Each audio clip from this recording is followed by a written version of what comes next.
Because this craziness, this sickness in this country now is shot through the whole society. You know, people in law enforcement have also succumbed to right-wing extremism and white nationalism. Again, what this points up is how pervasive and vast a problem this is, and we will be dealing with it for a long time.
Welcome to my band. Tell us a rapping joke. What song is it, Fitzy? It's for the Evers. Okay, this is for the Evers. Woo! Whoa! Jim, stop, guys. You know what? Cops. You guys noticed, Rappy's been humming along. Maybe you get up stage and hum a bit more, sir? Rappy is welcome on our stage anytime he wants, man. Anytime, man. Good story, brah. Raph, seriously? Raph. Focus. Raph. You're not Clint. You can join us anytime. Those are the rules, are they? Check, no Raph's good. Sorry? It's a fucking way she goes. Sometimes she goes. Sometimes she don't go. It's a fucking way she goes, boys. Science. You learned to reject. Learn how to reject reflex. Don't do this. No.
conductor, Mr. Clint Plank. Yeah, sorry, I couldn't catch you planning for a minute. He was in When you work late nights in dark, repulsive conditions, you probably expect to get paid. They don't. There are thousands of hard-working, underpaid men and women in your city right now. They're called musicians. Any given night of the week, they put themselves on the line for you and your drunk friends. The problem? You're not even there. The beer he got paid with tonight will never keep him warm. That guitar she still owes 12 payments on will never love her back. You can help. Go to your local dive bar right now. Pay the cover charge. Sit down with one of these outcasts and put yourself in their shoes. Take one home. Hell, take two if you want. Support local music. Sleep with a musician tonight. Without you, all we have left are ballads.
I fucking love that song so much.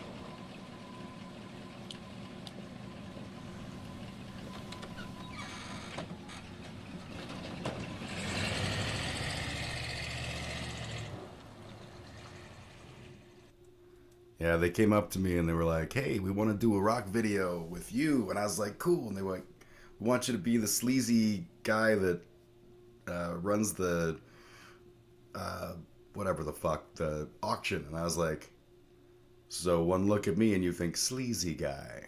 Hey, everybody, it's me, Big Ugly Jim. I'm here on location in my basement.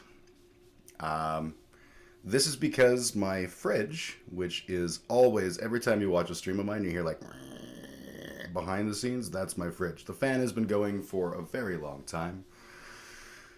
And it's really loud. A couple days ago, one of my kids closed the fridge door but didn't close it all the way, which, you know, tantamount to some kind of genocide or something, I don't know. But somehow,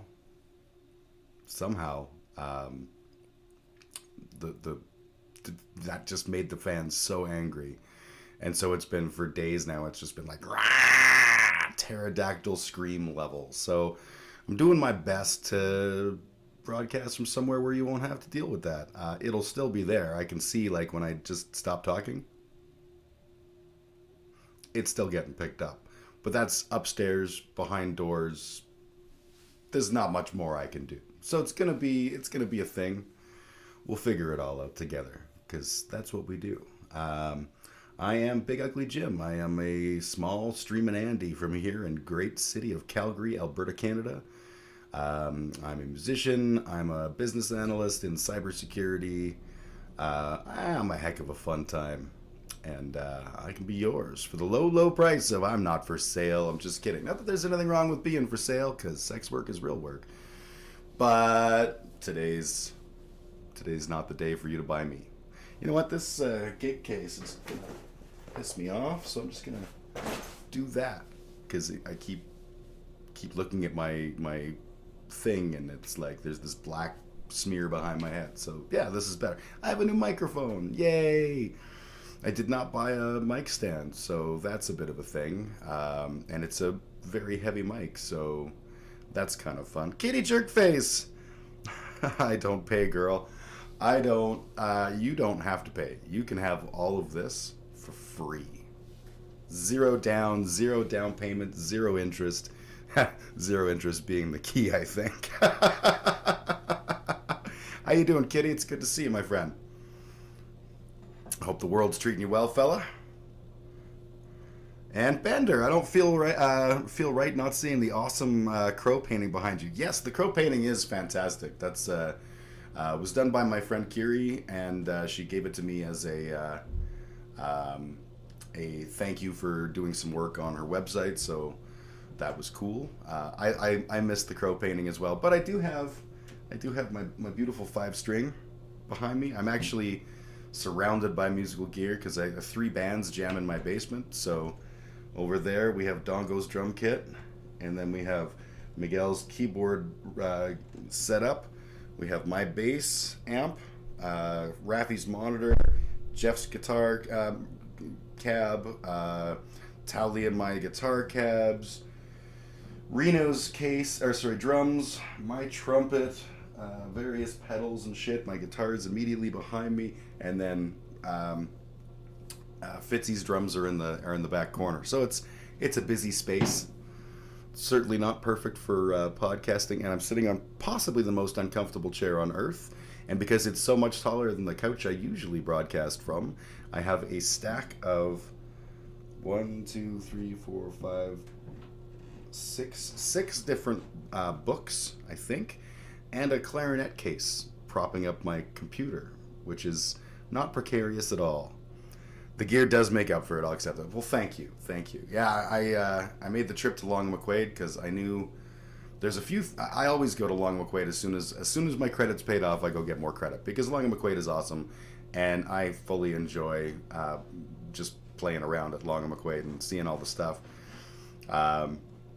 So I wanted to go and use some credit. I also knew that I had a new band starting up. I just started a band with my buddy Dongo and my kiddo Abby and Nick from the Foul English, Al from Flaming Gorilla or Flaming Gorilla. I'm not sure. Flamingo Rilla. It's one word and it's Flamingo Gorilla crushed together.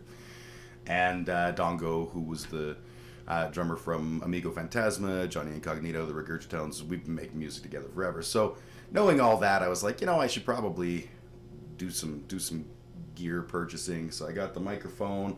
I got these fancy new headphones, which are cool. And I got a sweet ass pedal board.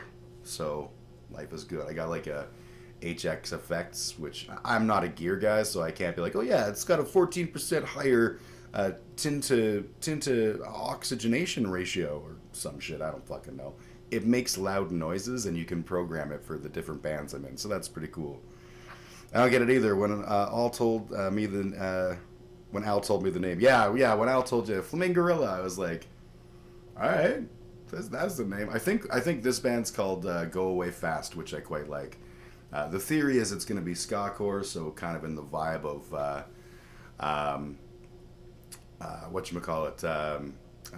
Voodoo Glow Skulls, that kind of stuff. But we'll see. We'll see what happens. Hey, since we're just starting off and I haven't done anything, can I show you guys something? I made an ad. It's obviously not a real ad, but it's a parody ad. And my goal is that I want to do a bunch of fake ads and have them when I go outside during broadcast, just have them play randomly while I'm gone. But this is the first one, so it's The Specialist. Yeah, it was funny when Al goes, yeah, I'm jamming with a new band. Yeah, okay, so we'll do that. All right, I'm gonna cut over.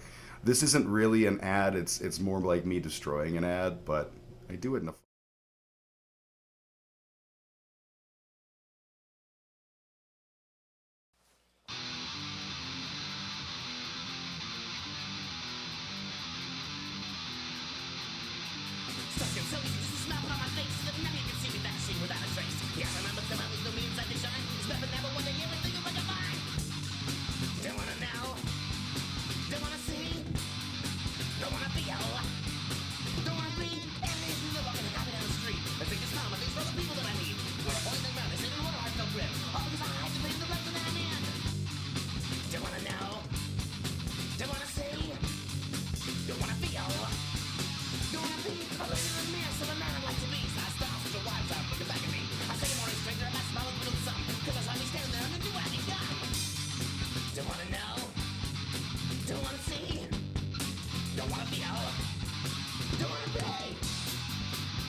What can I say? I just always felt like that what was missing from that ad was, I better stop that before it just randomly plays some next video thing.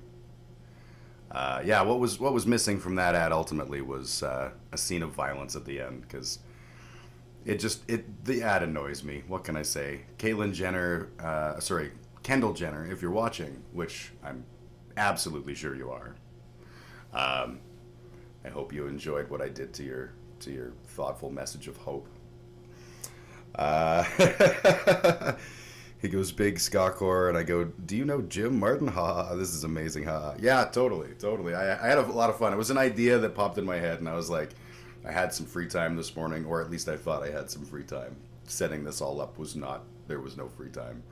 But I quickly threw it together, and it made me happy. So that'll be available for anyone who wants to watch it at any time on the YouTubes. And yeah, the first of many. How's everyone doing? I'm doing good. I think we still got Kitty and Bender in the chat, so it's good to see both of you guys. You're awesome human beings. Dudes I like to consider friends of mine. Personal, real-life friends. On my end, I can't really complain too terribly much about nothing. Work has been annoying, but, work is always annoying. That's what work's job is. The new band started, so that's been fun. I did the Long McQuaid shopping trip. I love doing that, so that was fun. I made an ad. What else have I done? Honestly, my week has just been like buried in music and getting my basement somewhat set up to have all of the gear in it. Looks like it worked out all right, so I'm pretty happy about that. I'm a leader of a small group now. That was a thing that happened. A small group. So you'll have to explain a little bit more, because when I hear small group, I honestly, my brain goes to Christianity, because my dad was involved in like the Alpha program, and they were always talking about like small groups that would get together to discuss the Bible. So I'm assuming you're not discussing the Bible, but tell me about the small group. I'd love to know more about it. I think that's genuinely interesting.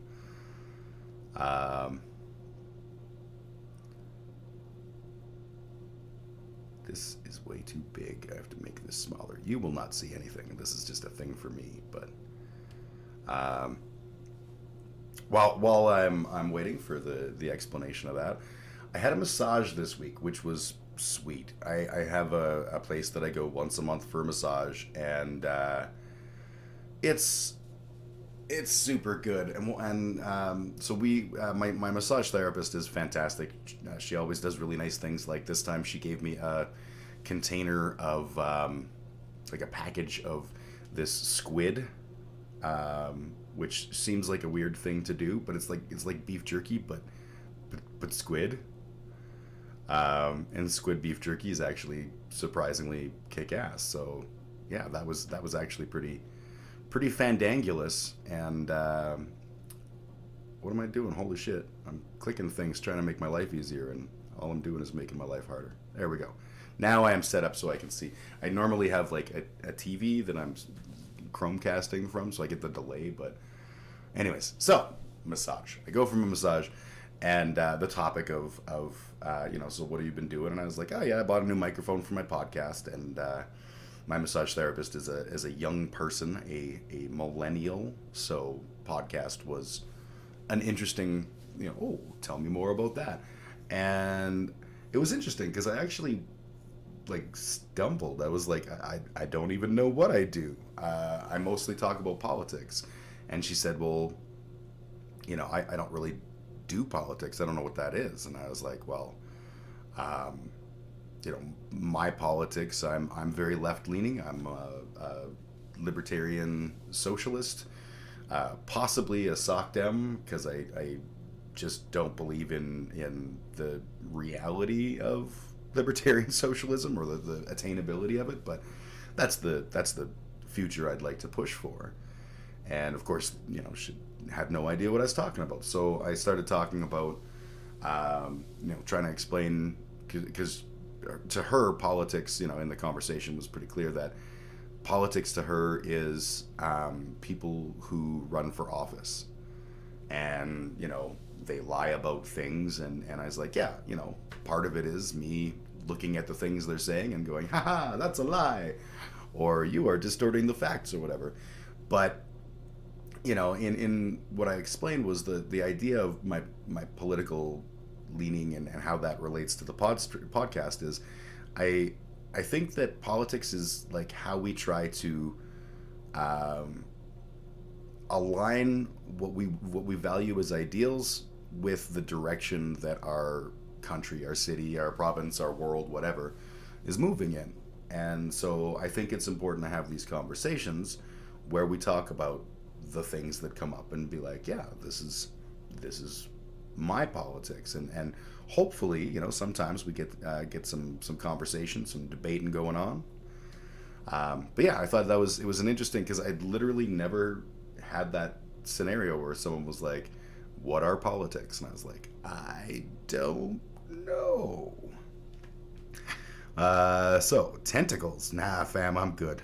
Yeah, you know what, squid is I love squid, and this is the thing, is she's part Japanese, and so she comes from a family where the Japanese food was a very prominent part, and so we talk about food a lot when I'm on the table getting my massage done.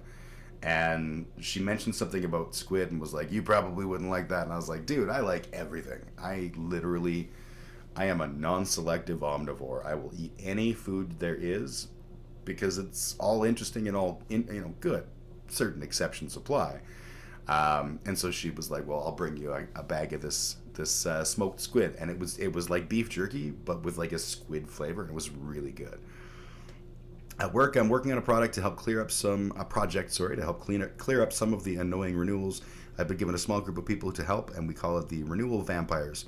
What is the leader of a group of vampires called? I actually know the answer to that, because I just watched with Seth the Lost Boys, like the OG original Lost Boys, and so it's actually the main vampire. Whole way through that movie, they're like, we gotta figure out which one's the main vampire so we can stake him and save your brother. Michael, do you enjoy eating your maggots, Michael? It was such a fun movie. Oh my god. Like terrible, but fun terrible. An elder vampire? Elder vampire would certainly work. Patriarch. I think you're the patriarch of a vampire clan. As another way of looking at it. Now I'm trying to think of like Underworld, and did they have a name for their head vampire folks? Kiefer is amazing in that movie. To be fair, Kiefer is amazing in every movie. Every movie. And that show 24. While it's clearly a nationalist agenda to promote the idea that police should be allowed to do whatever the fuck they want, as long as they get results, and that's terrible, but it was a great show. I remember binge watching it when we got, like, a buddy of mine gave me the first season on DVD when it was fairly new. I was still married at the time, and my ex and I were like, we'll put it on. We'll put on an episode. And like 8 hours later, we're like, we probably ought to sleep sometime, but no. I really feel like that. It makes me have the delusion that I am winning patriarch. You are the head patriarch. You the swingingest cock. Kitty, you own the patriarchy, and the patriarchy is your bitch. So you never forget that. Yep. I know, because I'm a part of the patriarchy. I got all the male privilege going on, so I can speak on behalf of the patriarchy. And when I do, it's to revere you, Kitty. Anytime you can own patriarchy, you take it. Own that shit. Own it. Absolutely. Own the patriarchy. Own capitalism. Own everything you can, because we're part of the public, and public ownership is good. See, pushing my communist agenda already. Another thing, and I'm not going to do like a big long thing about this, but I saw, and I don't even remember who it was now, but they were watching one of those I think it was Internet Comment Etiquette. Has an episode from a while back that's like the internet comment etiquette for nice guys. And he just goes through all these videos where they're talking about like how to score with babes, and then explaining that you're just not a Chad, or you're not a smegma male or whatever. And you're gonna send me a pic in Discord? Okay, I think my Discord's running. It's just not up on my screen. So let me just make sure. Yep, I'm able to see Discord. So yeah, if you send me that, I can share these. Anyways, yeah. And the message that needs to get heard. So if you are sitting at home alone right now and you're wondering, why is it that I, a nice guy, never gets the ladies? I can actually answer that for you. It's because you're not a nice guy. Now that might sound harsh or mean or abrasive. And it is. Because nobody owes you their vagine. That's a thing that you need to understand. If you want to be a Lothario and get all the ladies, maybe you need to consider that you're kind of awful. Here's the thing. I'm not against. I'm a slut. I'm a ethically non-monogamous piece of shit. I have at any time somewhere between 0 and infinity partners, usually a lot closer to 0 than infinity, but whatever. Here's the thing. I view all of my partners as very special, wonderful people that I want to spend time with. And I don't get to spend anywhere near enough time with them, but I value and cherish them all, because while they might be just women, or femoids, as you people like to call them, the truth is that they're actual human beings with like real life thoughts and ideas and dreams and goals and all the things.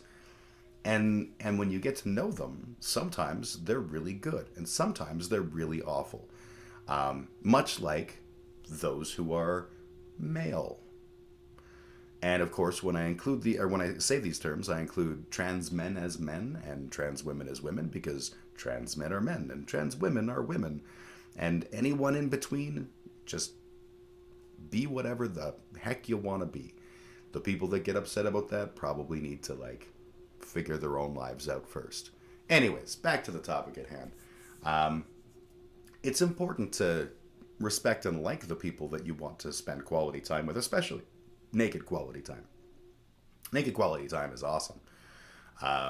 But doing it out of a sense of needing to validate your humanity, or out of a sense of needing to, do a conquesting, you're kind of a piece of shit then. So if you are legitimately a lonely person who does not have a whole lot of toxic feelings about women and likes women, cares about women, all of that stuff, and just finds that you're alone, there's things that you can do. The first and foremost is take an honest look at yourself and look at who you are and what you present to the world, and is that something that you think is attractive? And I don't mean physically attractive, because the fact is, you don't have to be a handsome Chad with a chiseled jaw to get the ladies.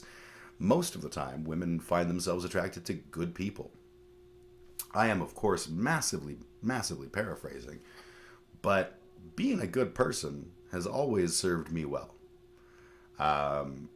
When I, in my earlier days, before I kind of, found my stride and figured my shit out, I had regularly the attentions of women. And there were times when I was really, really unhealthy fat, and that didn't bother them. I call myself Big Ugly Jim, which is a joke, but it's also from a time when it wasn't a joke. I was a whole lot bigger than I am now, and not in any of the good ways. I had a chin that went like, it was not a good look, and it was not a healthy look. And yet there were still women who fancied me, and they fancied me because I was a decent human being with clever mind and interesting thoughts and conversations and stuff. And that's something that anyone can work on to improve. That's way better than just being pissed off about the fact that chicks don't like nice guys, they only like assholes. They don't. And I speak from a place of actually, remember when I was like, I'm probably not going to go on a big tirade about this? Yeah, I totally went on a big tirade about this. I do speak from a place of knowledge, however, and that is, once upon a time, I was that guy. Once upon a time, I was the piece of poop that felt like I was a nice guy, and that women didn't like me, and that was therefore a whole thing. I got over that. This is back in high school. I got over that by having an experience where I had a really good friend who was a female, and out of nowhere one day, she very clearly made it obvious that she had less than Christian motives for our relationship, and I was like, no. And it didn't make sense to me, because like, she was beautiful. She's a very, very beautiful woman, and fun and kind, and like all the things that I like. If you made a checklist of the stuff that I liked at that moment in time, she was it. But for whatever reason, something about the idea of being in a relationship with her just didn't do it for me. And I was like, oh, it's not just like individual characteristics that matter. It's not just that like, well, I'm nice, therefore women should like me. There's probably like a lot of stuff that people find themselves attracted to. And that was important. Of course you do, because you're a reasonable thinking human can confirm. Yes, Kitty, you can confirm. And I appreciate the compliment. Thank you. You also are fantastic. And I genuinely, anytime I see you're in my chat, it brings a sense of happy to me, because I know, A, you'll hold me accountable if I say stupid shit, and B, you're someone whose opinion I very much value. Same with Bender. Since I've only got the two of you on, I can fawn a little bit about how I genuinely appreciate both of you. I look at my viewers, and apparently there's Have This Too and Syndica. So if you're new here, that's nice to have you. If you're a robot, hi robot. Can't wait till you guys take over the earth. Bender, one thing that really bugged me when I was in a group therapy chat, I mentioned how I haven't dated much, got together with Shan when I was 18, and then got in a serious relationship not long after. The amount of peers and therapists that told me I need to go sow my seeds, I can't put into words how that bothered me and at what level. Reeked of toxicity to me, the way that it was presented. I get that. I don't know that, I think the problem with it is the message is get yourself out there, see what, get back in the world, feel life. And that's a good message. Go and sow your seeds definitely sounds like, you know what, go out there and fuck a lot of randoms. Give them all the sexing, and then just, you don't have to care about them after that. It'll work out. And that's not all right. So I get what you're saying there. My advice, so in my own circumstance, and I guess we're gonna do some dating advice from Big Ugly Jim. Yeah, that's exactly the way they want to go fuck a bunch of randoms, which sounds fun. Don't get me wrong, line them up and all just no, gross and yucky. And maybe I've got some of that thing where you're only attracted to people's brains or something. I think I have a certain amount of that, because a not good brain can definitely make me suddenly really not interested. But so here's the story of after my marriage fell apart. So, and I think I've talked about this before, but I was really big on Sagan at the time, really reading a lot of Carl Sagan. And there's this whole thing, and I think it's Drake's equation or something along those lines. It's an equation to talk about the likelihood of life on other planets. And it's not a very good equation. It's a handy sort of way to prop up the idea that there's life out there, which I do believe. But essentially you say, well, we know that there are several billion planets, 400 billion or something like that. And if only, let's say, 10% of those had, stars, 400 billion stars. And if only 10% of those had, the planets that were within the habitable zone, and if 10% of those had, had some kind of a reason to have water on them, and 10% of those had developed life. At the very most basic of levels, and 10% of those had that life evolve a little bit, and 10% of you're narrowing it down and down and down until you get to the point where you have actual intelligent life that could theoretically go and communicate with people outside of their planet. You still wind up with hundreds of millions of planets of stars that could support this. It's a really clever equation. It isn't fully accurate. I subscribe more to the concept of the rare earth, which again doesn't mean that it's impossible. It's just a lot differenter. Anyway, so that sounds like I'm going nowhere with this. Where I'm going, I used the same idea. I was like, well, let's see. My city, it's about 1 million people. Half of those people are going to be, men. So while I don't rule out the potential of ever finding love with someone who was male or male presenting, it's never been a thing that I've immediately thought, ooh, that fellow's very handsome. I'd like to have a date with them. So I consider myself straight with like an asterisk that, you know, if I ever decide that there's a guy that I wanna be with, well, fuck it, I'm gonna be with him, and I don't have to justify shit to nobody. But assume that 50% of the population of the city are men, so that probably means I'm not that terribly interested. And then you say, okay, so that's 500,000, and you're like, okay, well, then you've got the percentage of people that are already in relationships, so let's say like 20% of that. And then you've got people who are like outside of an age window that I'd be able to comfortably and pleasurably date. Okay, so that's going to take down, you know, let's say 30% more of go down to 30% of that number. And then there's the people that are not interested in me just because of, you know, who I am. And then there's the people that I'm not interested because of who they are.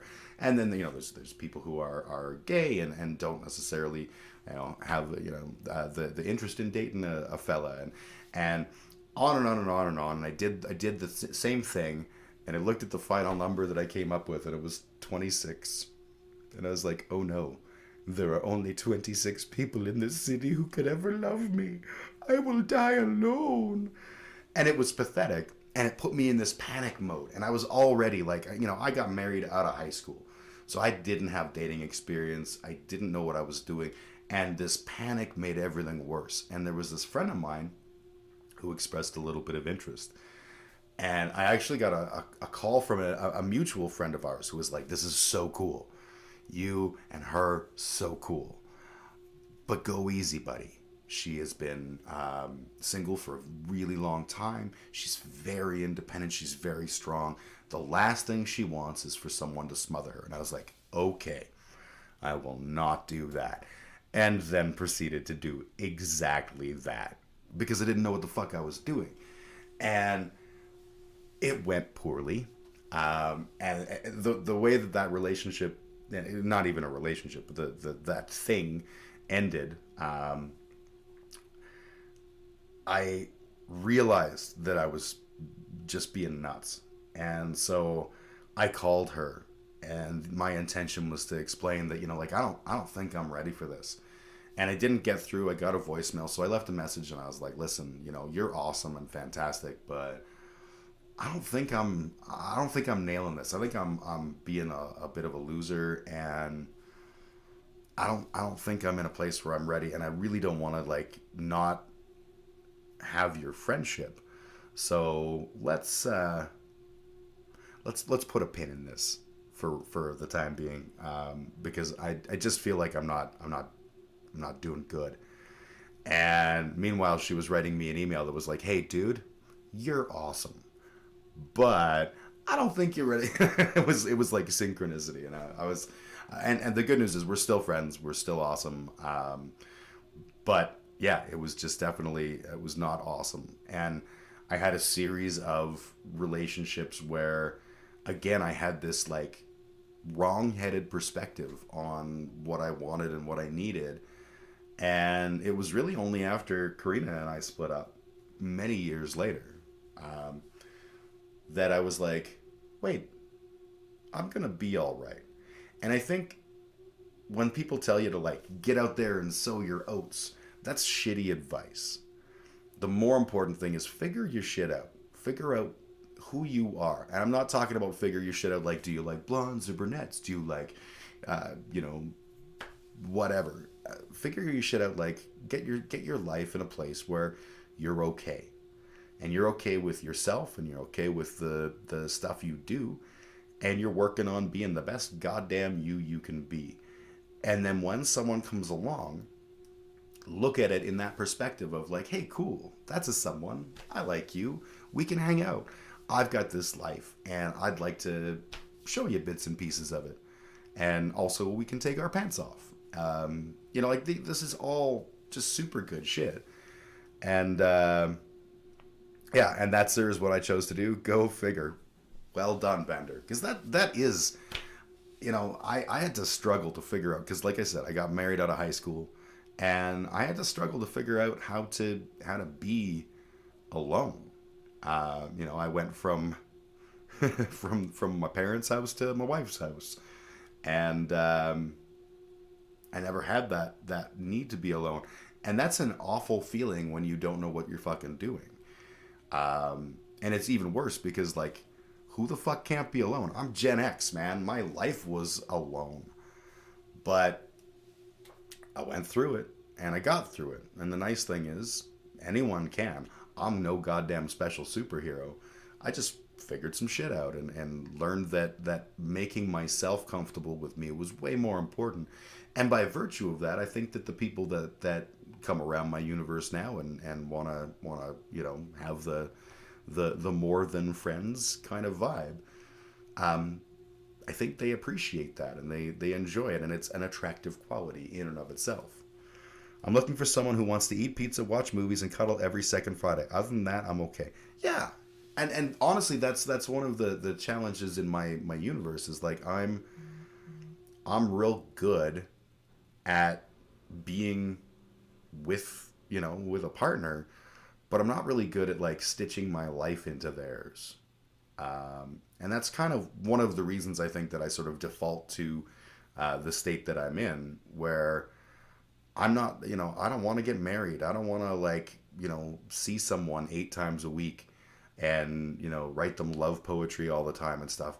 I want to enjoy. And I always describe it like those moments together are like an oasis. An oasis in our regular lives. It's this, like, you're in the desert of the bullshit life, and then there's this brief window when you're at the watering hole and there's palm trees and shade and the animals aren't trying to murder your face, and you're like, oh, this is lovely. And then you can go back out into the desert and get through because the oasis is there. You just gotta, muscle on through. That to me is way cooler than, like, living with someone and getting married and worrying about linen patterns and shit. Don't get me wrong, linen is vitally important, but it's just not my thing. Nothing wrong with linen or lace.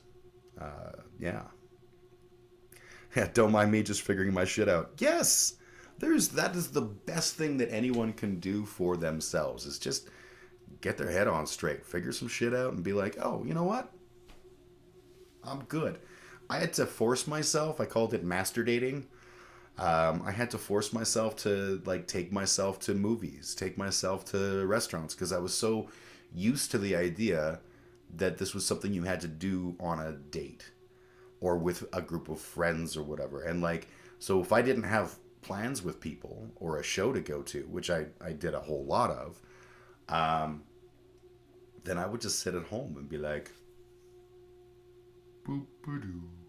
And I don't watch a lot of TV. Like, I get a lot of shit done, but it was still a lonely experience. And the more that I was able to do things like take myself out for a dinner, the better off I was, and more comfortable I was in my own skin being able to do this stuff.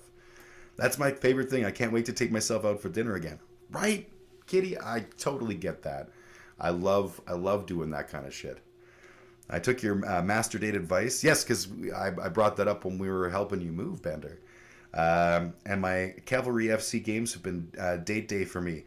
And do you treat yourself well? Do you, like, literally do the things you would do on a date? Like, not necessarily, like, get dressed up or whatever, but, like, take yourself for a meal afterwards or whatever.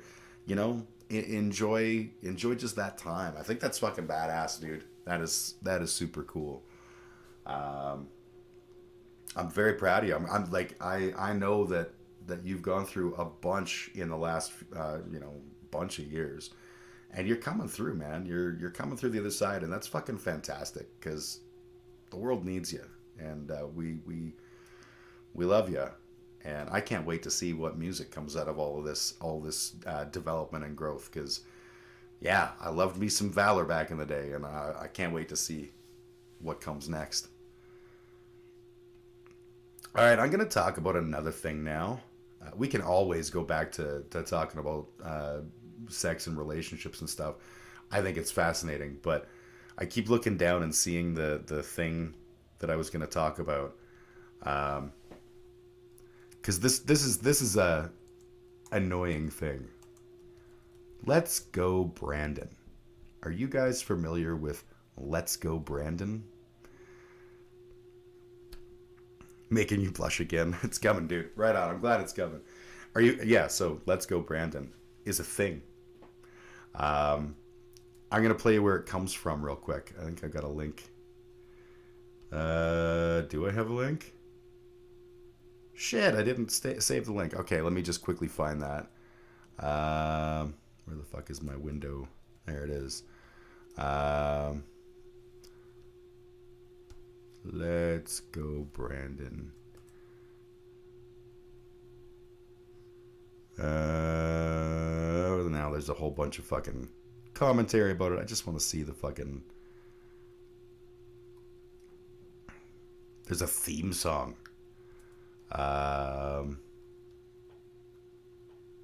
You know what? I can't seem to find it, so let's just take, we'll just talk about it.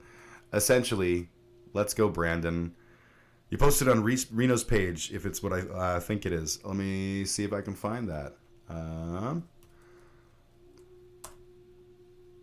One sec. This is the exciting part where I try to find things on the internet.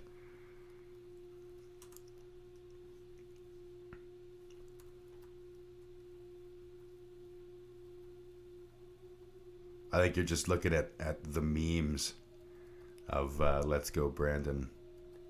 Okay, so where this all came from, we'll just... Oh, wait, you've got a YouTube link. I think this is probably... This will work. So let's paste. Jump over here so that we can see my big video screen. The old Titantron. And... Oh my God, it's just such an unbelievable moment. Brandon, you also told me, as you can hear the chants from the crowd, let's go, Brandon. Brandon, you told me you were going to kind of hang back those first two stages and just watch and learn. What did you learn that helped you there in those closing laps? Oh my God, it was learning how each line didn't stay to one. Everything. Okay, so I think we've established they were not saying, let's go, Brandon. Despite Brandon being there and being the legendary Chad superstar NASCAR driver that he is, they were saying, fuck Joe Biden. And let's go, Brandon has become a thing. All of the tongue-in-cheek, whimsical, I am super funny conservatives are using let's go, Brandon as their... when they want to say fuck Joe Biden. Oh, bazinga. That's some stuff. That's just dumb. It's just dumb. And I'm going to explain why it's dumb. So first off, I love it when people swear on live TV. When I was a kid, I remember watching, my dad was watching football one day. How did you not know about that? I don't know. I was watching football with my dad because I was in the living room and football was on, and that's what my dad did. He'd just sit there in his underwear watching football literally all the time, to the point where I remember my sister and I having a conversation years later, and Lisa was like, did it ever weird you out that you'd come over with friends and dad would be sitting in his t-shirt and underwear with one ball hanging out watching TV? And I'm like, no, that always seemed normal. Anyways, so watching football, CFL, and the Blue Bombers were playing, and there was a guy named Walby who played for the Blue Bombers.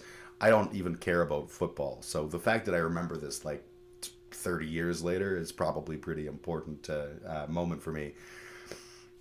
The camera zooms in on Walby, who's just, I think he got a penalty or something. He's just on, sitting at the bench and, everything.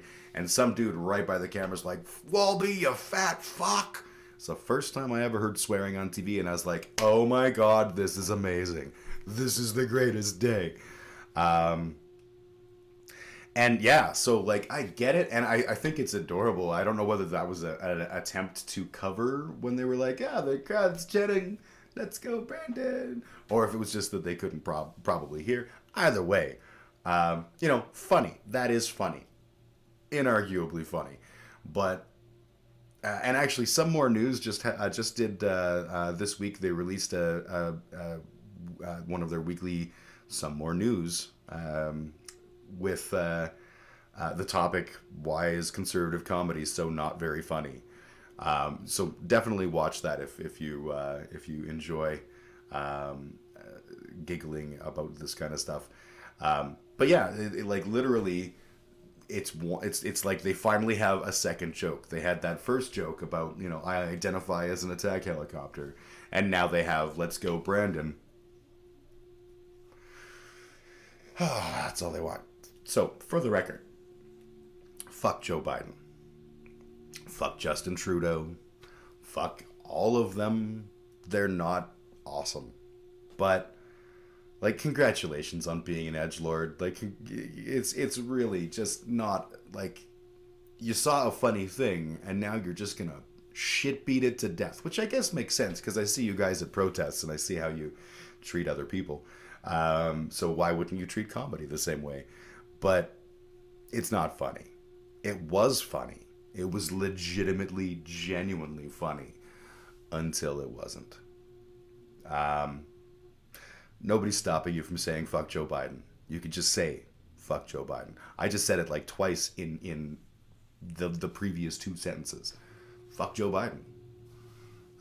And let's go Brandon. I don't know what sport you're doing. I think it was NASCAR, but yeah, you turn left like a fucking superstar apparently, and way to go you for all the left turns.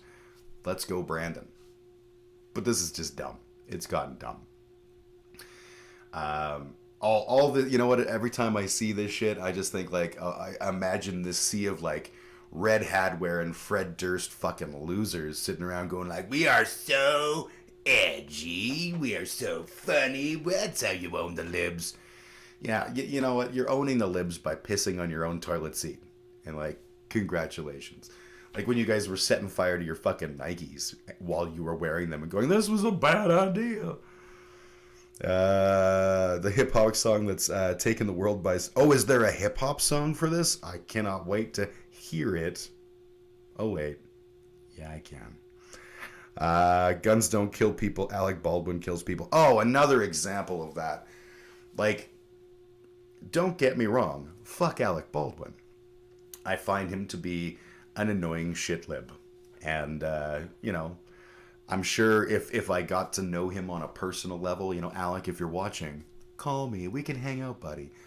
I just find him tedious at best.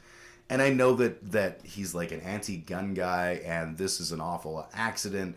That you know, if you look into the situation, like this is capitalism kills. You know, you had this movie that was the crew left because they were like, this is not safe.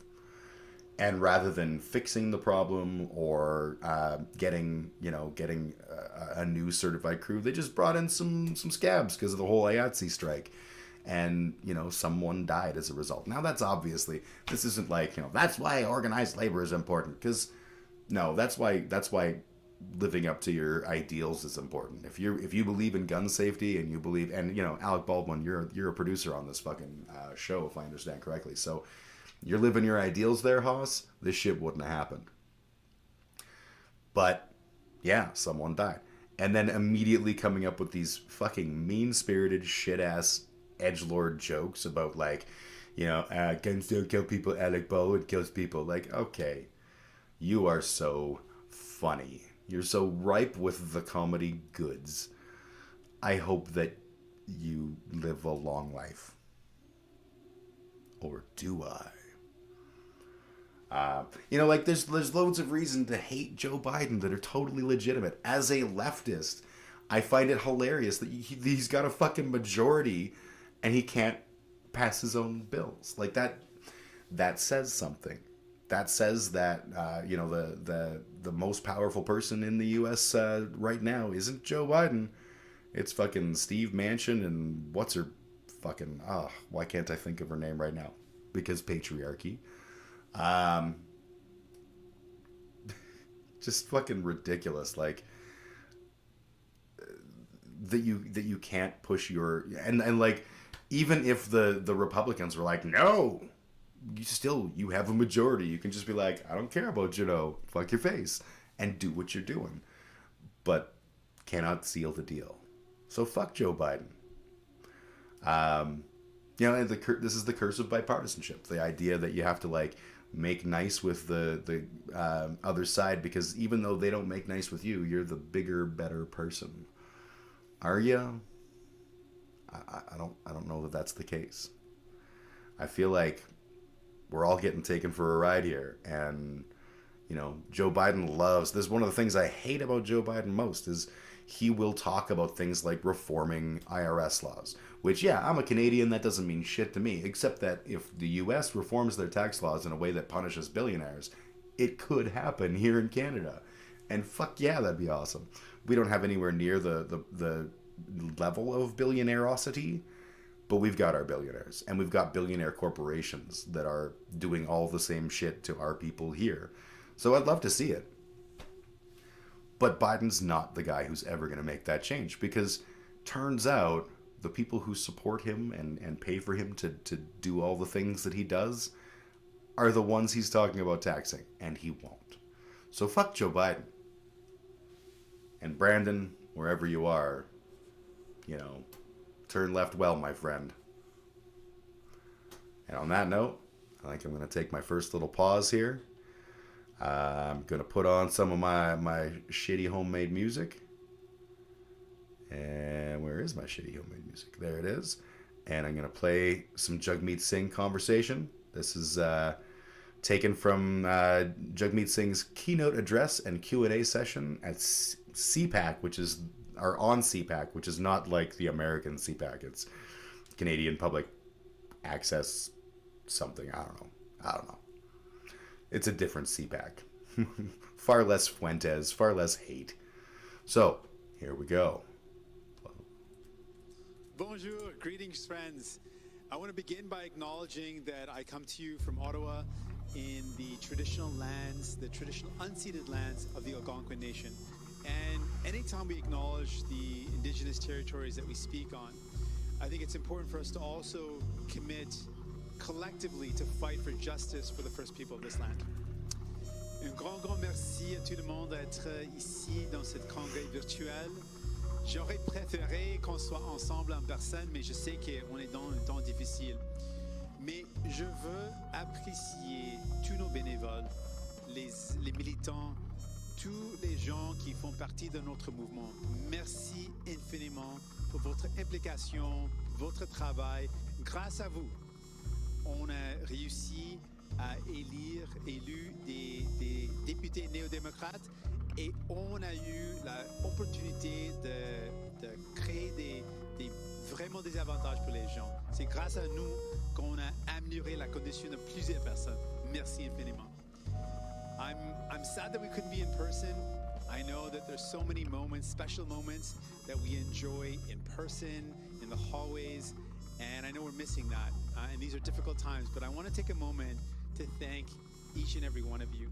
Because of you, because of everyone that's a part of our movement, all the volunteers, all the activists, because of all of you, we've elected incredible New Democrat MPs, 24 of my incredible teammates, and all of us together in Ottawa have fought to make life better for people. And it is really because of you that we have been able to achieve significant victories for people. So thank you to all of you, all the people that make up our movement. And we know there's so much more that we need to do, but thank you for being a part of this movement. Thank you for being a part of this party. Thank you so much. I know that this pandemic has been tough. It's impacted us massively. We know so many people have been hurt by this pandemic. People have lost their jobs. Small businesses have been forced to shut down, maybe never opening again. And we know that people have lost their lives. This pandemic has hit us all, but it's specifically and disproportionately impacted some people. We know that Indigenous communities that have already struggled with historic and ongoing injustice because of a lack of access to clean drinking water, access to healthcare resources, overcrowded homes, have felt the impact of this pandemic even more so. We know women who have already borne so much of the brunt of this pandemic, being stretched to the max, having to deal with childcare and care for their aging and loved ones, on top of losing job, or trying to find a way to get to work without any adequate childcare, this pandemic has disproportionately impacted women. And we've seen it also in the fact that women are now at the lowest job participation rate since decades, and that is so wrong. Des pertes d'emploi, c'était frappé fort les femmes, c'était disproportionné un impact sur les femmes, et je veux reconnaître ça. Mais en plus, on a vu aussi une vague de violences faites aux femmes. En 8 semaines, 8 femmes étaient tuées dans des féminicides au Québec. C'est une pandémie dans une pandémie. We know that racialized people have been hard hit by this pandemic. Many of the frontline workers, whether it's in transportation or in factories, logistics, and warehouses, there are people that are racialized, personal support workers, and they have been disproportionately impacted by this pandemic. They're the ones that are getting sick because they can't afford to stay home. They have to go to work. And we know that young people have been hard hit by this pandemic. A lot of the jobs young people work are no longer there. The entry-level jobs, the jobs that they would start off at, are just not there. On top of having to deal with the crushing student debt that they're dealing with and the record high housing prices, this has been very tough on young people. And they've mentioned particularly impacts on their mental health. And we know that this pandemic has impacted seniors, particularly those in long-term care homes, particularly for-profit long-term care homes. These seniors, amongst the most vulnerable, have borne the brunt of this pandemic with their lives, and that is a national shame.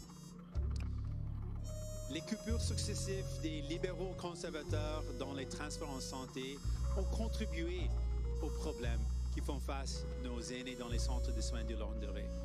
C'est nos aînés, en particulier dans les centres de soins de longue durée à but lucratif, qui ont payé le prix avec leur vie. On a dû envoyer les forces canadiennes pour protéger nos aînés. C'est une honte nationale. Il faut rétablir la situation et vite. Il faut éliminer la recherche du profit dans les CHSLD une fois pour toutes. Personne ne devrait faire des profits sur les dos de nos aînés. New Democrats knew right when this pandemic hit that people were going to be hard hit and that they would need supports.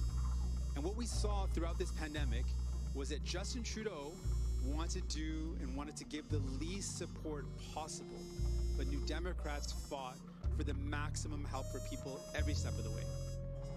Par exemple, avec la subvention salariale, Justin Trudeau a voulu seulement couvrir 10% du salaire d'un travailleur. Avec 10%, effectivement, c'est nul. C'est un geste symbolique. Mais on a lutté, on a gagné d'augmenter la subvention salariale jusqu'à 75%. Ça veut dire qu'on a couvert 75% du salaire. All right. My phone's still making noise. That's weird. I thought I turned my volume down. Get rid of the thing on my face. And I'm back, baby. By a very, very tiny demand. But, you know, it's good to be here. So, yeah, we can move right along. What was the next thing I was going to talk about? I have my little cheat sheet of stuff I wanted to bring up.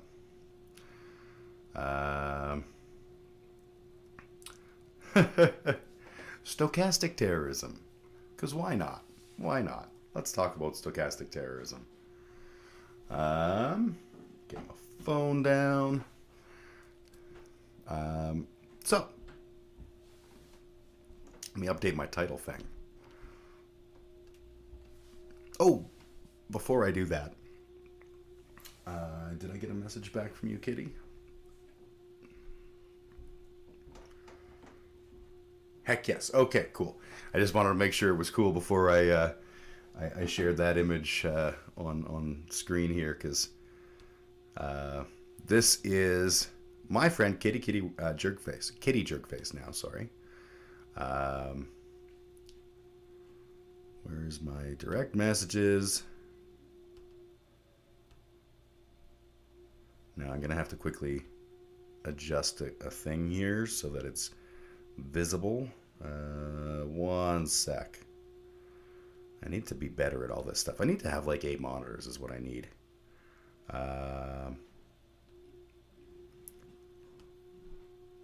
Where's Discord? And I need to...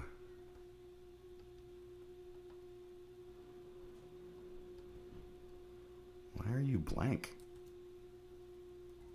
Oh, because there's like... Because I'm dumb is actually the answer.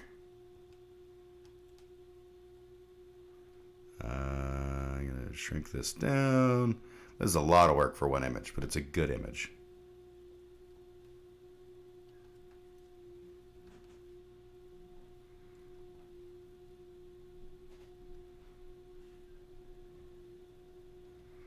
So this was a message that Kitty Jerkface did with the whole... I'm going to have to zoom. I can't zoom. Okay, well, I'm just going to have to squint because I'm old. Maxime Bernier, the leader of the Canadian... what's the word for Nazi again? The People's Party of Canada or something like that. Anyways, he's a Nazi. And he wrote this post and it said, "It's 2030. Sorry, he's French. "It's 2030. You wake up queasy from your 14th booster jab taken yesterday. You pop your meal bar made from bugs into the microwave. It's freezing in your apartment. Your government supplied apartment because of electricity shortages. You own nothing. Is this the future you want? You want?" And Kitty replied, we got flu shots yearly. I lost count how many of those I've had, and the flu is less deadly. 2, insects are a great source of protein. 3, public funding would be awesome, especially since we're facing horrible levels of homelessness. And 4, capitalism won't die by 2030. I love this, and I love the postscript, which Kitty sent me. Maxime Bernier has blocked Kitty Jerkface. So if you want to see the Kitty Jerkface, you got to subscribe, because you can't see it on Maxime's stuff. And not subscribe to me. Subscribe to Kitty Jerkface. Kitty Jerkface is on Twitch. They stream. They are fantastic, and you will enjoy the ever-loving fuck out of it. So show some support. Show some love. All right, now we can do the thing where I'm going to talk about the stuff that I was going to talk about. But I definitely wanted to share that. Mostly because Kitty Jerkface is just a rad fucking human being who deserves all the love. People's Party of Canada. Yes. That's how they say fascism here in the North. What a lighthearted topic. Yeah, I'm all about the keeping it light, keeping it fluffy. All right, so on that note, let's have a conversation about a nice lighthearted topic: stochastic terrorism. There's a reason I'm bringing this up. Recently, there was another example of that thing where stochastic terrorism kind of bites you in the ass. And it made me giggle, honestly. I'd like to tell you that I'm a better person than that, but I'm just not.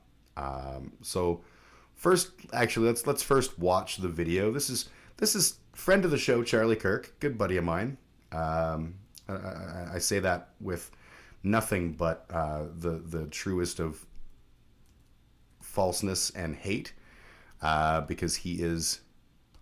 Oh, I gotta go paste that there, and I'm gonna switch so that you can see this view, because it'll be better. Except that's not the view I wanted. And when I hit fade, nothing changed. There we go.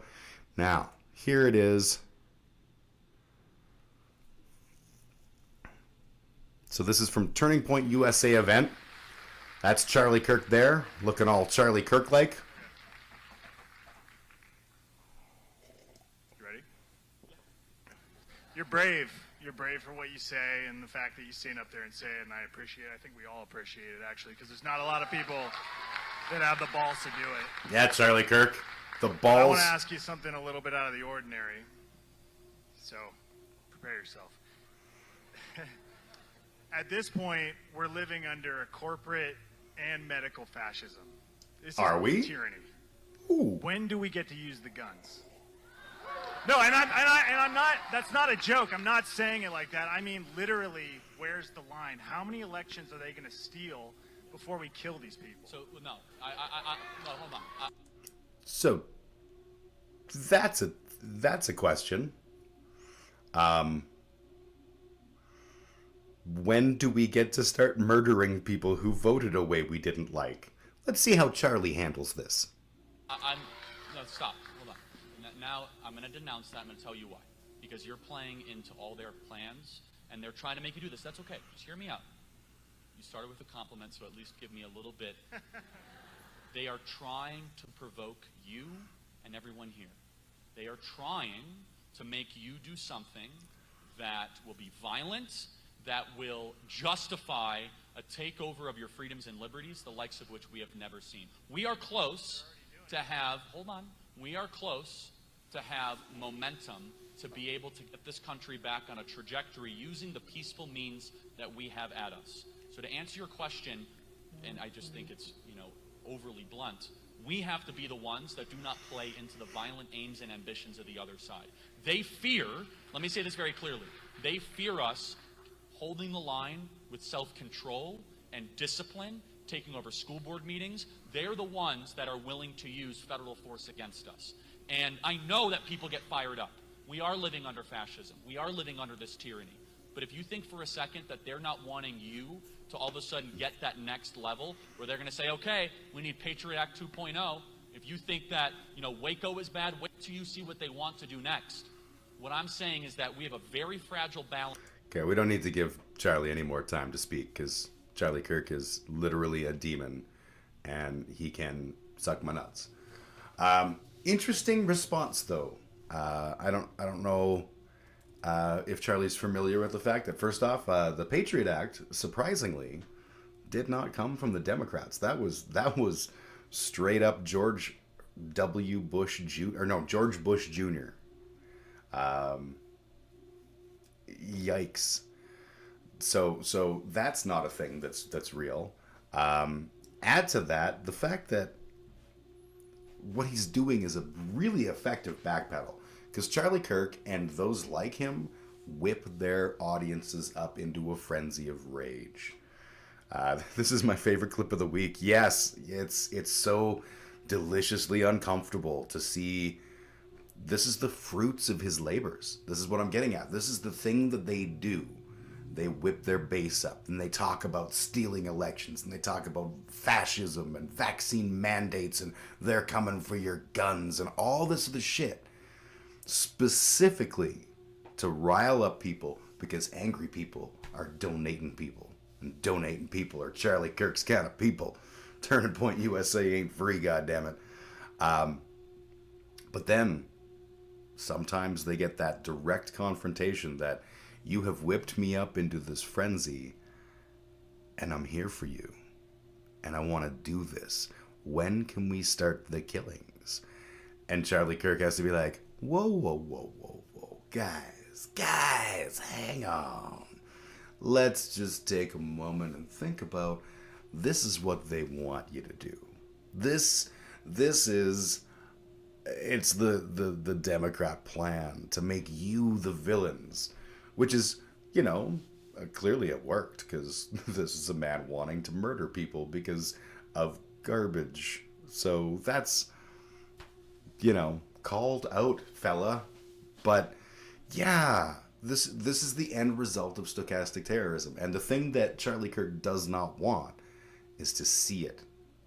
He wants to see it in the headlines. He wants to see that people are taking violent action. Don't get me wrong. Charlie Kirk would be mad hard in the pants if somebody went and quoted Turning Point USA in some fucking shooter manifesto that then went on to kill up a school for, Obama stole votes or some shit. If they quoted Turning Point USA, he'd be very okay with that. But he just doesn't want to have that conversation face to face because it puts him in the awkward position of having to walk back his bullshit and be like, don't kill anyone. I don't want that. Ding, ding. Let's go, Brandon. But please don't kill anyone. And like, if you're going to kill someone and say it was because of me, that's fine. But don't make me complicit in it. Give me that space to be like, guy, I didn't know he was going to do that. When I said, like, let's murder everyone, I didn't know he meant that, he was going to murder everyone. I was just being hyperbolic. Hyperbole. I first saw it on Leftovers. I think I first saw it on Leftovers too, actually. Hassan and Ethan. I'm new to the whole H3 podcast. I haven't watched much of it, but through watching Hassan videos, I came to know who Ethan was and have enjoyed that. And then the Sam Cedar thing. So that's pretty cool. Before we continue on the topic of stochastic terrorism, I'm going to share with you in honor of Miss Durst. Sorry. That was a moment. Kitty Jerkface. I have a can of Jerkface 3000. That's a fine beer I will be drinking. Apologies, Kitty. Brain stopped. I love Ethan and his crew. They are a great source of entertainment. Absolutely. From everything I've seen so far, I've really enjoyed. So I'm glad that I found that. But yeah, super new to the whole H3 world. And I'm like, oh, this is neat. Look at all the content I can browse. Jerkface 3000 from Parallel 49 Brewing Company, which I believe is from here. I can't read sideways. My brain's not working. Oh, it's from BC. Looks like from Vancouver, BC. Avoid frenemies. We don't want to give Trisha money, lol. Yeah, I don't know anything about frenemies, and I don't know anything about Trisha, so I will just take that as writ, and I will avoid frenemies because I don't want to give Trisha money either. The giving money thing is such a pain in the ass. Like the way that the whole world is monetized is creepy. Like, don't worry, watching me, you're not paying anybody anything. But for in the really real world where actual people are making money doing stuff. I don't know what the drama is with Trisha. I'm assuming it's probably fairly legitimate. But it seems like, money poisons everything. Capitalism is not our friend. And good things always seem to get screwed around by money. I don't know what I'm talking about. Anyways, let's talk about stochastic terrorism. Because I think it is an actually interesting and little understood spiel. You can break it down on Thursday because it's a fun story. Yeah, absolutely. Thursday on your stream, I've got band practice Thursdays. The new band is jamming Thursdays. I will watch after the fact, so I will watch after it is done, so I understand what I'm talking about. And if time permits, if there's a opportunity, I'll watch some live, whatever I can. What time are you streaming on Thursday? And again, we're talking Mountain Time for the thousands and thousands of viewers who are watching, which would be Kitty Jerkface, I Am Canadian, and Syndica, which, again, I don't know if Syndica is a new viewer or just some bot type thing, or I have no idea. I always have this paranoid feeling that if there's someone watching, they're probably not real. Schedule's flexible, another day better, 7 p.m. For me, I jam Mondays, Thursdays, and Sunday afternoons. So if you're doing something around then, I would love to keep up on it because I really enjoyed what I've seen of your content so far. Sounds scary. Everything's scary. Syndica. I think that might be like Bender because a combination of indica and sin, but I don't know. I have no idea. Tuesday, you'll do Tuesday. Okay, perfect. Let me know date and time, or not date and time, but like, you know, what time you're running, and I will be there for it because I would love to see it. All right. That's not the right view. We're talking about stochastic terrorism.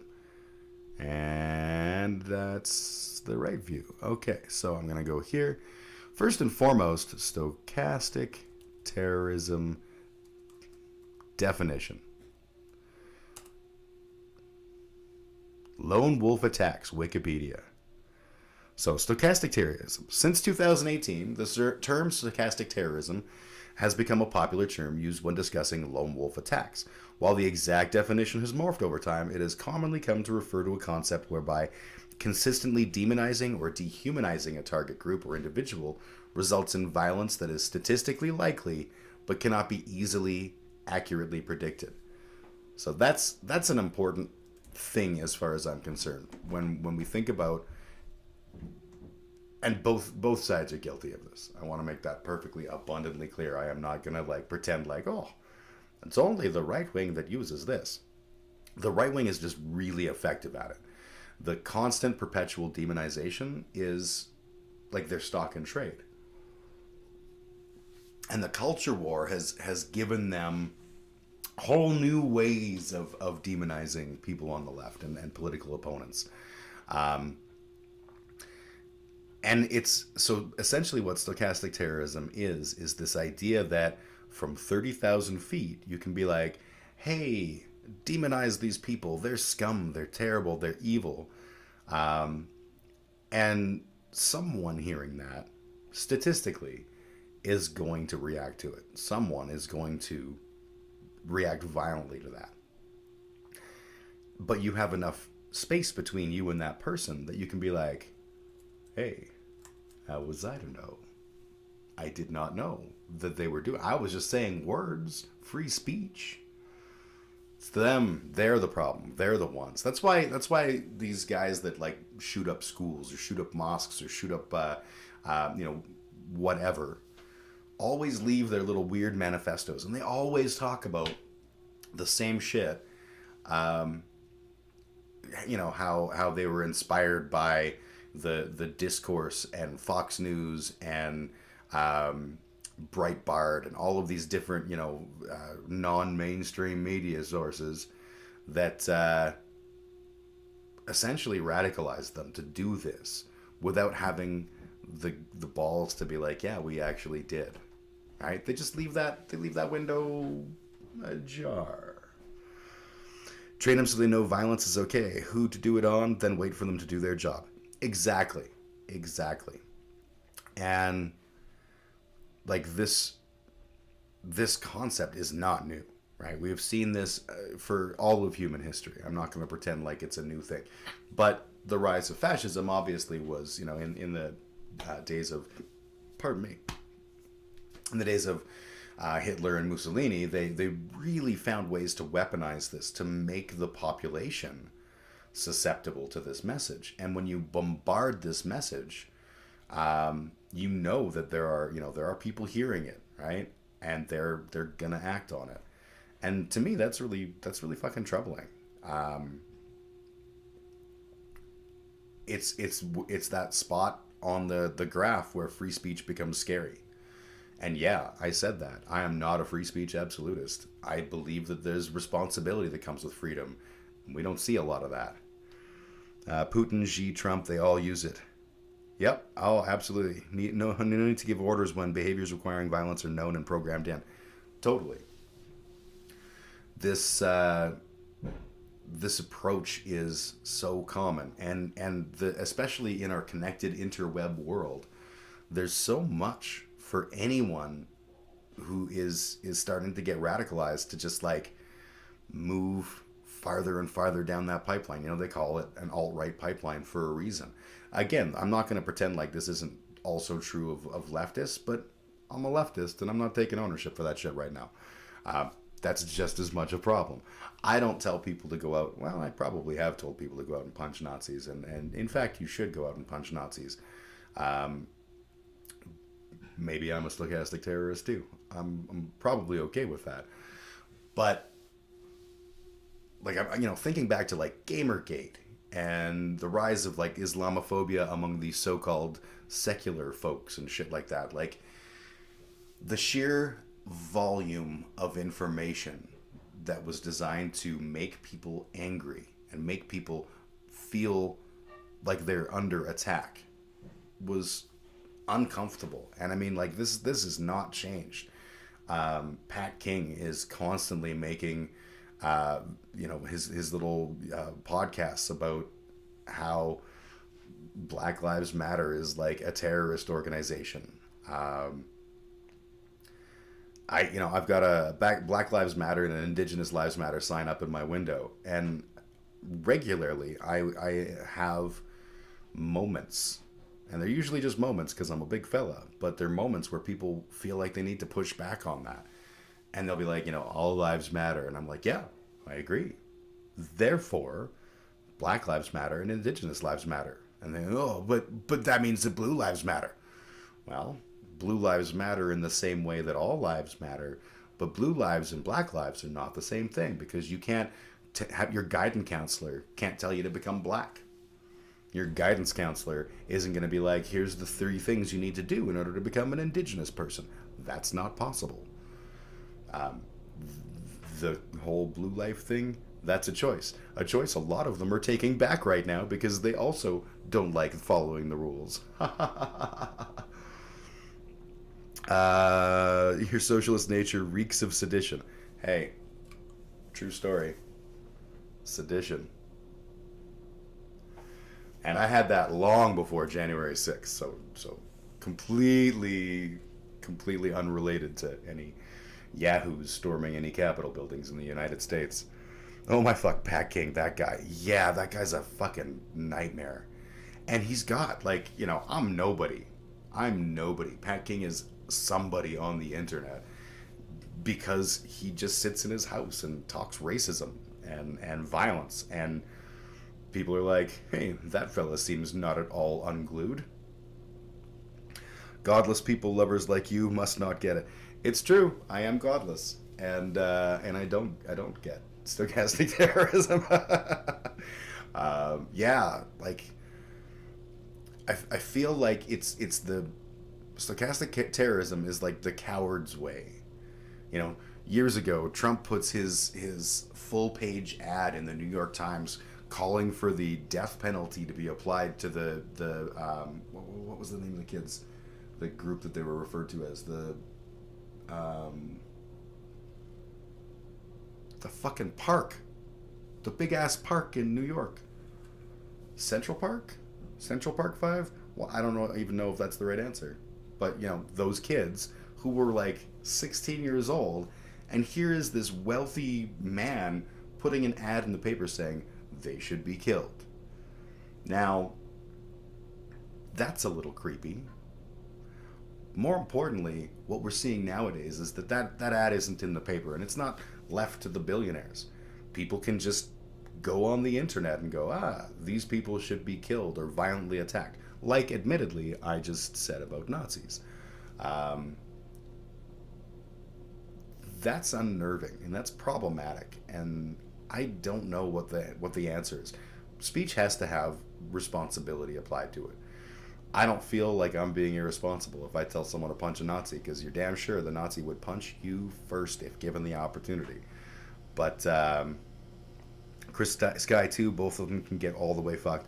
I don't know anything about Chris Sky.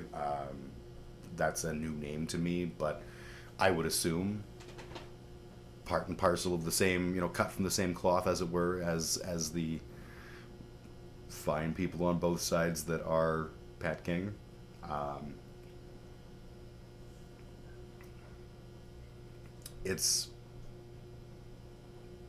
We have a need as a society to feel like we are connected and like we are a part of things. And we have this technology that, like, I'm doing it right now. I'm connecting with you guys and having this conversation. And it's a good thing.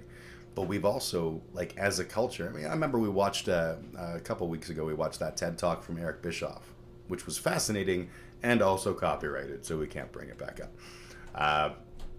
But we watched this TED Talk with Eric Bischoff, and he was talking about how the news media has gone from making people think to making people feel. That was sort of the big push of his talk, and how they're using sort of the language and the style of professional wrestling to make people angry, because angry people will watch.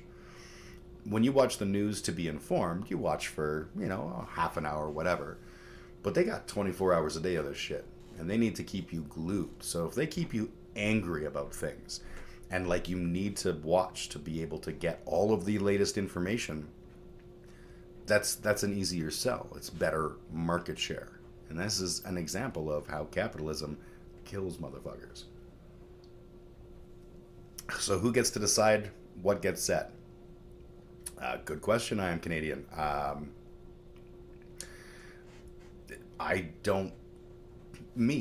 fucking decide. Obviously not. But I'm pretty sure we can come up with rules. And rules that are not insane. Rules that are not like overbearing, you can only use Victory brand cigarettes or whatever. Nothing of the ilk. Doesn't have to be George Orwell. But you can say, rather than even saying you can't, you can't say stochastic terrorism, for example. You can't do a stochastic terrorism. Make it so that there are consequences to when you do the stochastic terrorism. So if I say punch a Nazi, and some guy goes up and beats a Nazi up, and he, when asked why, he says, well, Big Ugly Jim told me to.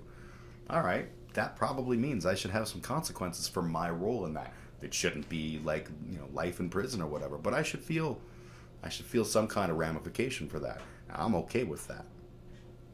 When someone like Charlie Kirk whips his audience up to the point where they're ready to start murdering people, and then they do, which again, I'm taking it one step further than what actually happened. But if Buddy hadn't asked that question, if he just gone and killed someone, Charlie Kirk is partially to blame. So I don't think it's that we stop people from saying these things. It's that we go after them for saying these things. And when there are reactions to their words, right? The Philosophy Tube has that video that we've watched before, that section where they're talking about the phrase "I love you" and how no one could ever say that's a terrible thing to say to somebody, but the means by which it's delivered can be terrifying. If I text someone who, I am not in a romantic relationship with, and I text them every 15 minutes and say, I love you, I love you, I love you, and nothing they can do can stop it. That is, again, the words are not the problem. It is the results of the words and the ramifications of the words. I don't think that I would put a rule in that says, you can't text someone random stuff or whatever, but I feel like it should all be a part of a bigger conversation in terms of if that person that's doing the texting does stuff, clearly it's premeditation, and that would get factored into their not defense, the prosecution of them for if they, for example, were to become violent with that person. Likewise, I think if Charlie Kirk is saying, these people, these godless, hateful people are coming to take your guns and you have to stand up to them, and someone stands up to them, gee, Charlie, maybe you're in some trouble. Instead of betting words, how do we make people feel good instead of pissed off? That's a very good question. I think the answer is that we need to work on how what we promote as a society. And that's this is a problem of capitalism. Capitalism, if it bleeds, it leads, is no longer valid. Nowadays, is if it makes you foam at the mouth, I can't think of a good rhyme for that, but that's the thing that they want you angry so that you can continue to be glued to their programming. And you can feel that that relationship with the person who's telling you. People have this personal connection that they feel to guys like Alex Jones or Charlie Kirk or Nick Fuentes or whatever. They have that feeling. And it's not about the words they say, because you can use any words in a menacing fashion, but it's the context behind them. How do we change people from doing that? We change the narrative of our society, and we start talking about being better people and being better to one another and recognizing the humanity in everybody. You know, hashtag lest we forget. Turns out we've been down this road before, and we just didn't figure out a good way to get around the corner. The more we focus on our shared humanity and on our shared desire for the same stuff, the better off we do. Why do people allow themselves to be whipped up? I do it. I get whipped up all the time. I'm not going to pretend for a minute that I don't. It feels good to get angry sometimes. And when, you know, you're watching some news thing and they're like, this is blah, blah, blah, and they're editorializing, and you're like, yeah, motherfucker, yeah, this is so angering. Like, that feels good, and you feel seen, and you feel like you're connected to the conversation, and like you're not the only person pissing into the wind. You're actually part of a movement, and oh my God, we should blow up a school. You know, obviously it doesn't always end with blowing up a school, but that connection matters. That sense of feeling heard and seen and all of that matters. So how do we stop them? Well, we punish them for doing a stochastic terrorism.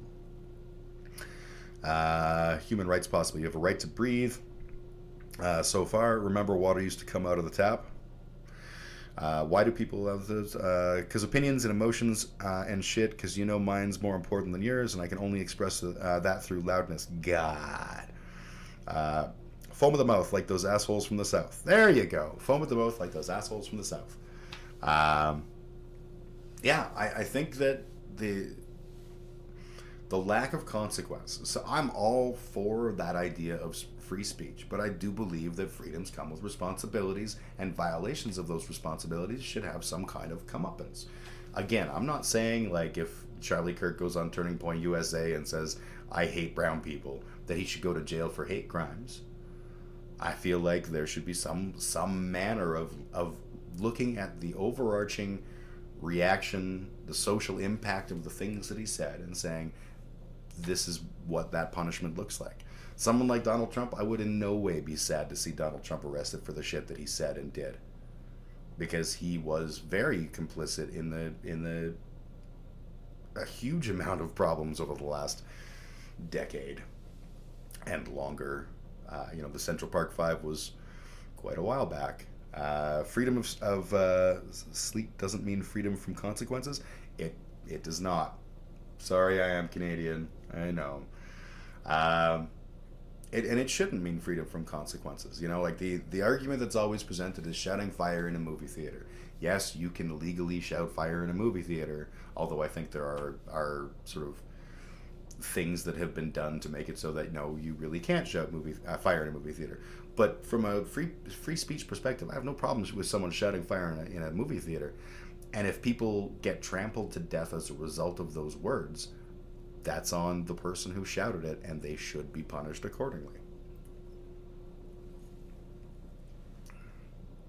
It's a tricky thing, and the whole concept of this stochastic terrorism is that arm's length away from the ramifications of what you've done. And it's a kind of cowardice, in my opinion. You know, if somebody sits back, you know, on a podium or on a news broadcast or whatever, and says something that results in real world suffering, they did that. They at least did part of that. Accountability. And the other thing that goes in with this, you know, like this was the Wikipedia page that I brought up was talking about lone wolf attacks, and there are no lone wolf attacks. It's just that our concept of what a pack looks like is different now, right? So maybe I'm, you know, like, I'm some, like, you know, Johnny School Shooterington, and I decided that the coloreds were a problem, and I went and shot up a school because that made a lot of Turning Point USA sense to me. Fine. I probably didn't get that radicalized just on my own, whether it was a result of how I was raised, the quality of education I received, the people who shared my views and are probably equally making their own plots one way or the other to act on this. Like, that ain't a lone wolf. The concept of a lone wolf is a dog without a pack, and that is not the case here. It's just a different kind of pack. Where does it come from? Where does what come from? Sorry, I'm Canadian. If you mean where did it come from, where did it go, where did it come from, Cotton Eye Joe, I would say it came from the Deep South. But if we're talking about the lone wolf concept, is that what we're talking about? Because where that comes from is essentially an ignorance of white supremacy. It's a good chuckle to me that people don't seem to be getting that white supremacy never went away. White supremacy, there are so many narratives that they've very effectively exploited. If you're not watching videos by Step Back and Three Arrows, like, I highly recommend both of those creators. Three Arrows is a German guy who talks a lot about fascism and the rise of various fascist movements. Step Back is a Canadian who has a whole series on hate. He's a historian, or at least his channel's historian. I don't know what whether he's actually a historian or whatever, but Step Back talks a lot about the weaponizing of hate and from a historical perspective. Both are extremely interesting if you're looking at getting some more information on things. One of the videos I really enjoyed from, I think it was from Step Back, was about how they bridged that gap between the Klan and the militia guys that were coming back from the Vietnam War, and that lie about how the country turned its back on the soldiers and all this shit, how that was essentially like this key component to create that unity, where previously those soldiers didn't want to have nothing to do with the Klan, because the Klan was always talking about Nazism, and Nazis were enemies of the country, and these militia dudes had gone to war to fight enemies, or their parents had gone to war to fight the Nazis. So that was a bridge too far. But you work on building that common ground. I remember an episode of Seventh Heaven in the 90s in which they had a side story about a Holocaust denier.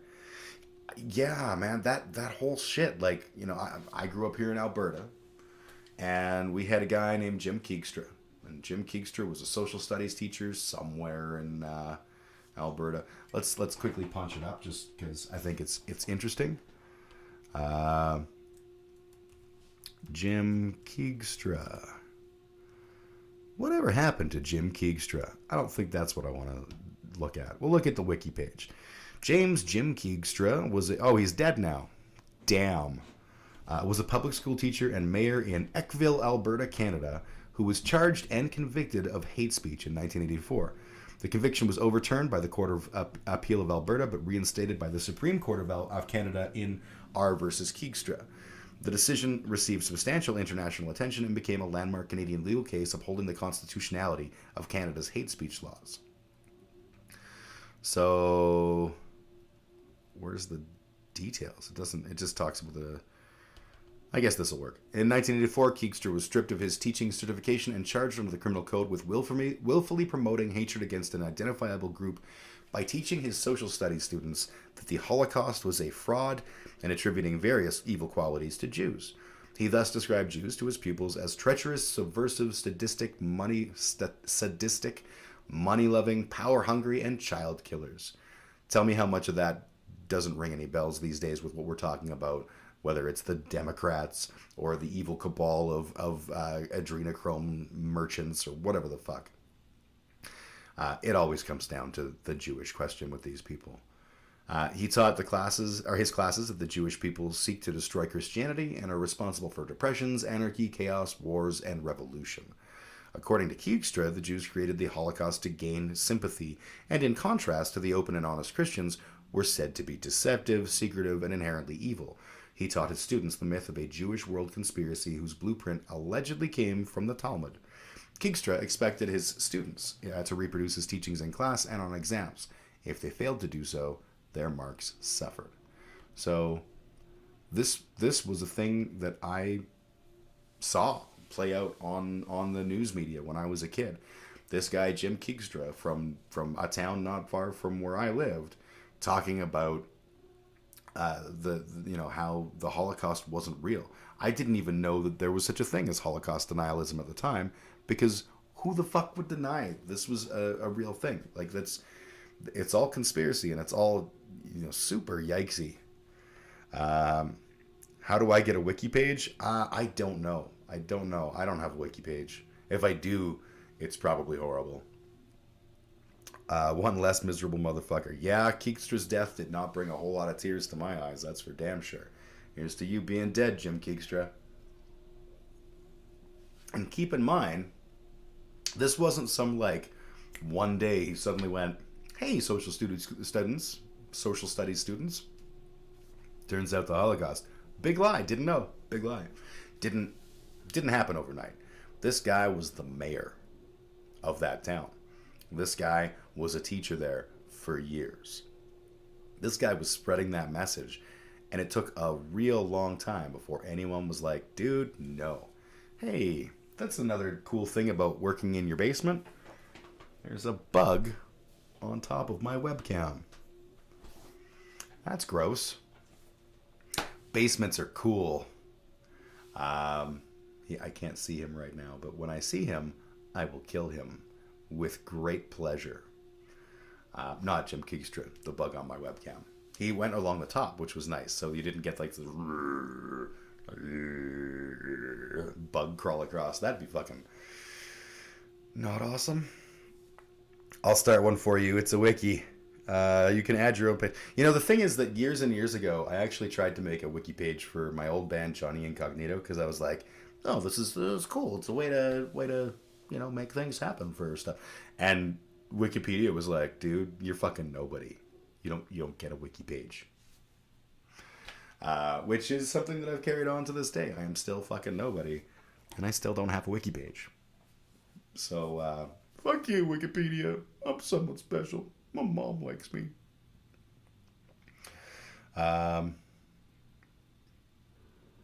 Yeah, it took years, absolute years, to not just even bother bringing charges against Jim Kijkstra, but to actually get to the conclusion of that case. Because, does it say? I'm sure it does.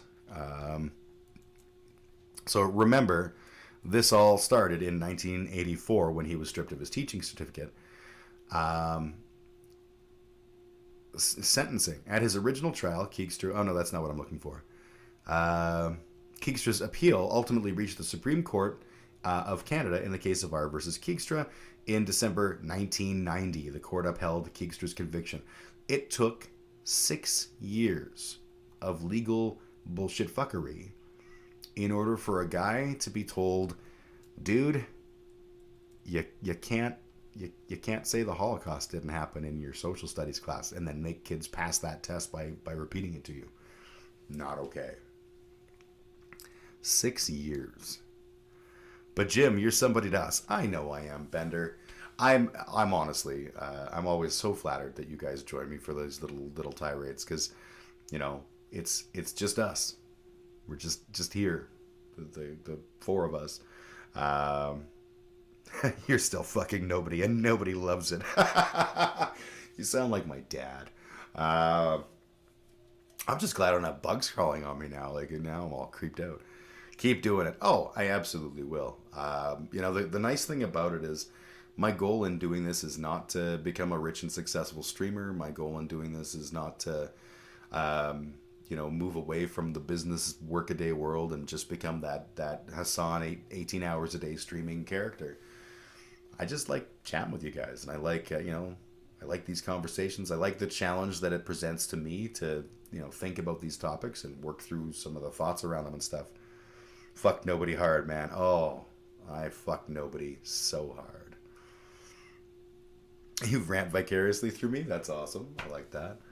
I often wonder what it would be like if I became someone that people knew about, I don't know if I would like it or not. I'm sure it'd have like all kinds of cool benefits, and if I was like, you know, making them buy billion-dollar house monies is, you know, I'm not going to pretend like, oh, that'd be terrible, pish tosh.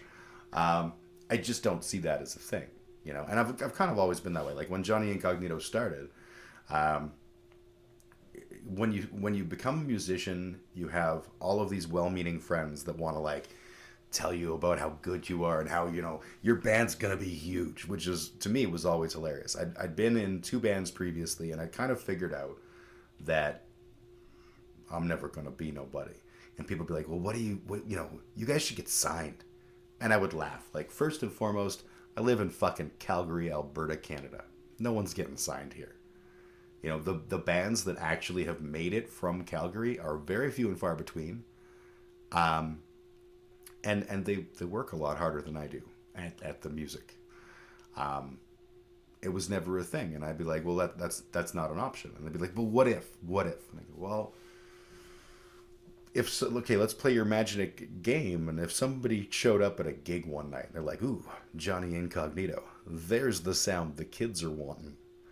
And they approached us and they were like, we want you to make music. The chances are nothing in the contract would be something I'd be okay with. Right? It'd be like they have creative control. They have, you know, the whole cycle of funding where they give you like $1 million up front and then you owe them and all that shit. Like, it just, nothing about it seems interesting to me. So I giggle and I'm like, yeah, no, I'm pretty sure that would happen. If they gave me a contract that said, I will give you bajillions of dollars to just do whatever the fuck you want and we have no say over it, cool. I will take you up on that. But that's it. It's the same thing with streaming. I don't see myself ever becoming huge, but I enjoy what I do, and I enjoy the time with you guys, and this is fun. I'd like to be moderately known, like have a good loyal fan base, but have the general public be all, who? Yeah, like that. Like, I would love it. Don't get me wrong. I'd love it if, like, there was a pile of people that were in chat, and you guys all had, like, you know, relationships with online relationships with them, and we were all making jokes and laughing. Like, that'd be fucking badass. But, you know, I don't want to be like millions of people knowing who I am and like caring about what I say. I'm a smart guy, but mostly I'm also a buffoon. So, you know, 6 to 1, half a dozen to the other. Influence is a sword. Never say never. Just don't bet your life and self-image on it. Yeah. Clearly, I bet my self-image on something else, and I lost. I would much rather do my own shit and have a great cult following, musicians or otherwise. Haha, I'm huge 270. Yeah, I'm not 270. I think I'm more like about 240 these days. I've lost a bunch of weight, and most of it being, sadly enough, muscle. I'm still strong as an ox, but not a grown up ox anymore. So I need to fix that. I need to exercise. I tried really hard to like do it from home. I was even paying a buddy of mine, Freud, to be my trainer, and he did everything he could to motivate me, and I was like, yes, I'm gonna go lift weights now. And that's, you know, that's on me, 100% on me. But yeah, stochastic terrorism. It's not cool, kids. Don't do it. I think that takes us to the part where I'm gonna jump outside again. So I'm gonna I'll put on different shitty music. That was Bluesery, the name of the song. So now I'm gonna put on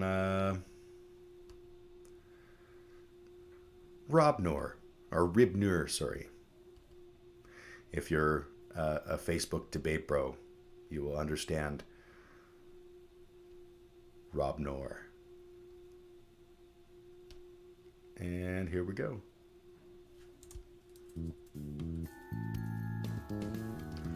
Where the hell? I have a window. There it is. Well, we got time. We'll do some more from Jagmeet Singh from the same speech. Salaire d'un travailleur et on a sauvé des millions d'emplois. C'était nous qui l'a fait. On sait aussi avec la PCU. Justin Trudeau a commencé $1,000. Avec $1,000, ce n'est pas suffisant pour couvrir le loyer. On a doublé la PCU pour s'assurer que les gens peuvent rejoindre les deux bouts, pour payer les loyers et les factures, pour avoir la capacité de vivre. Donc, in addition, we know that young people, instead of helping young people, the Liberal government was more interested, Justin Trudeau was more interested in helping his friends at We than actually getting help to people in need. Les étudiants étaient complètement manqués par le gouvernement libéral, spécifiquement en matière d'aide financière directe. C'était nous, les néo-démocrates, qui ont lutté pour les étudiants et on a livré l'aide directe aux étudiants. C'était nous qui l'a fait. Et encore, avec un programme de congé de maladie payé. C'est un outil essentiel pour protéger les travailleurs. Un travailleur ne doit jamais choisir entre aller au travail ou rester chez eux sans avoir de paie. C'était nous qui avons commencé le programme de congé de maladie payé, mais on sait qu'on doit l'améliorer. We fought hard for one of the most important tools in this pandemic, which is paid sick leave. We were the first to bring it forward. We fought to make it happen, but we know it needs to be better. It's still not good enough. We need to make sure that it's not only improved, but we make it permanent. So never again in this country will any worker have to worry about going into work sick or staying at home not knowing if they're going to be able to pay the bills because they have no pay. You know what we've seen in this pandemic is that the Liberals like to take credit, but New Democrats like to get results. We fight to get results. And we need to continue that fight because the situation now is getting very urgent. We know that across this country, the third wave is hitting hard. With the variant spreading, people ending up in ICU. And it's not about blame. And we were seeing Justin Trudeau try to blame conservative premiers and conservative premiers try to blame Justin Trudeau. Leadership is not looking for excuses, it's looking for solutions. And what we need right now is a plan with all hands on deck to get every single person in our country vaccinated, particularly essential workers. They need to get vaccinated, and we need a paid sick leave that actually works for everyone now. Lives depend on it. One of the things we noticed throughout this pandemic very clearly is that the Liberals have shown again and again how they're in it for the ultra-rich and they're not in it for you or your family. And I want to give you a couple examples. The Liberals didn't hesitate to forgive billions of dollars of corporate debt. New Democrats believe we need to be forgiving student debt. Liberals profited off the backs of students by charging interest on federal student debt to the tune of billions of dollars. New Democrats believe we need to remove interest entirely and forever, permanently off of student debt. We see again and again when Liberals make decisions, they benefit the ultra-rich and you end up paying the price. And that is wrong. With pharmacare, the Liberals, they passed a motion recently again in their convention. They've been promising this for 24 years, decades of promises, and they continue to break it. And most recently, we gave them a chance. We put forward a bill to bring in universal pharmacare for all, and they voted against it. The only ones that benefit from the Liberal government voting against pharmacare is Big Pharma. It certainly doesn't help working families. So again, they chose Big Pharma over people. Personne ne doit être forcé de choisir entre payer pour ses médicaments ou son épicerie. Les libéraux ont choisi de protéger les intérêts des grandes compagnies pharmaceutiques au lieu de garder leur promesse d'établir une assurance médicaments universelle et entièrement publique. Nous, les néo-démocrates, nous nous battons pour vous et votre santé. Climate change. The climate crisis is a crisis that has not gone away. We know that it's threatening everything we value. But what's the Liberal track record? What has Justin Trudeau done on climate crisis? He bought a pipeline.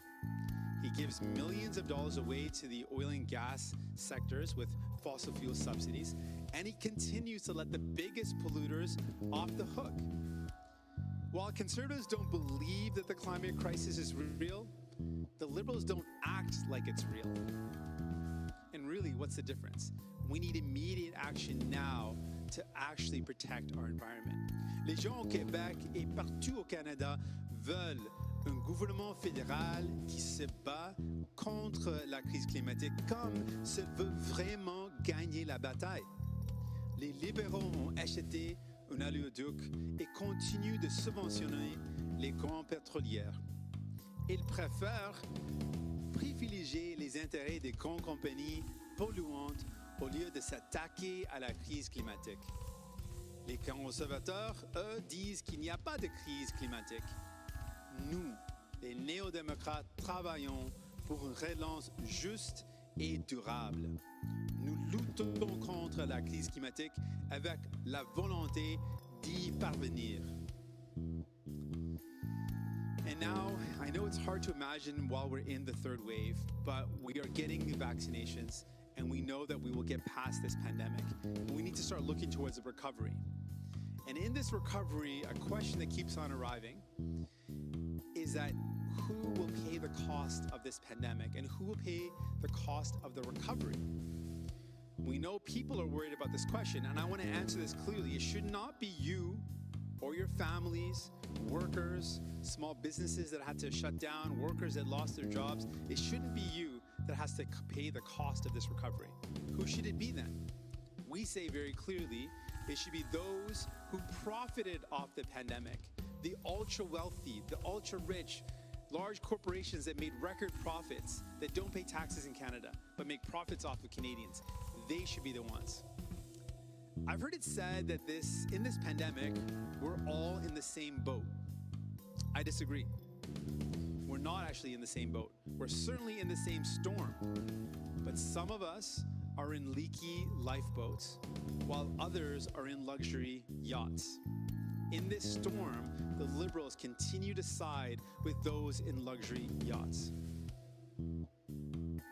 La plupart des gens à travers le Canada sont en difficulté, mais les plus riches sont devenus de plus en plus riches.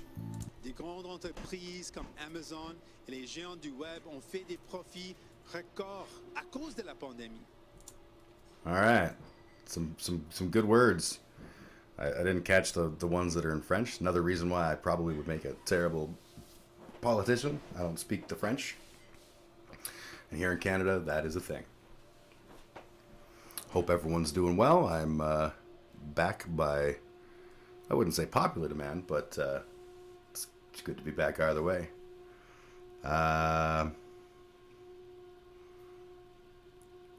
Kitty Jerkface had to head out.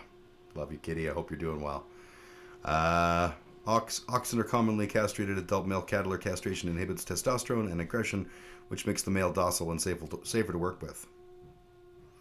I don't know where that came from, but I'm glad it did. You know what I want to do? I want to make fun of Jordan Peterson. We're going to do that.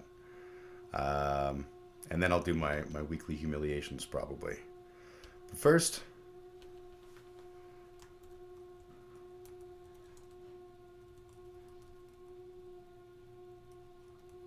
Jordan Fleeperson.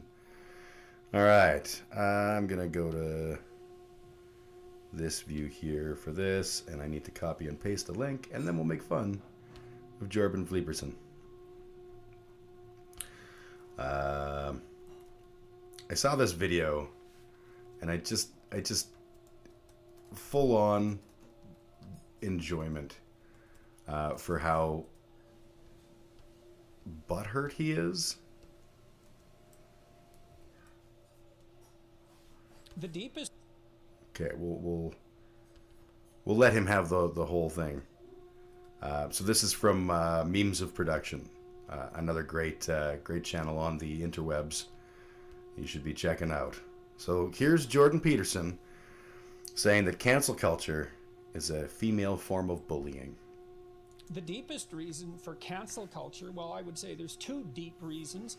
One is it's a form of bullying, and it might even be a female-specific form of bullying, or female...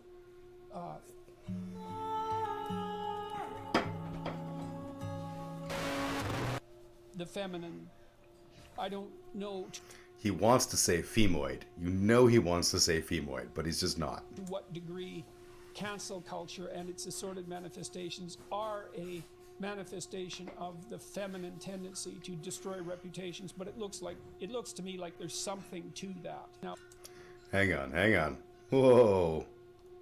and its assorted manifestations are a manifestation of the feminine tendency to destroy reputations, but the feminine tendency to destroy reputations.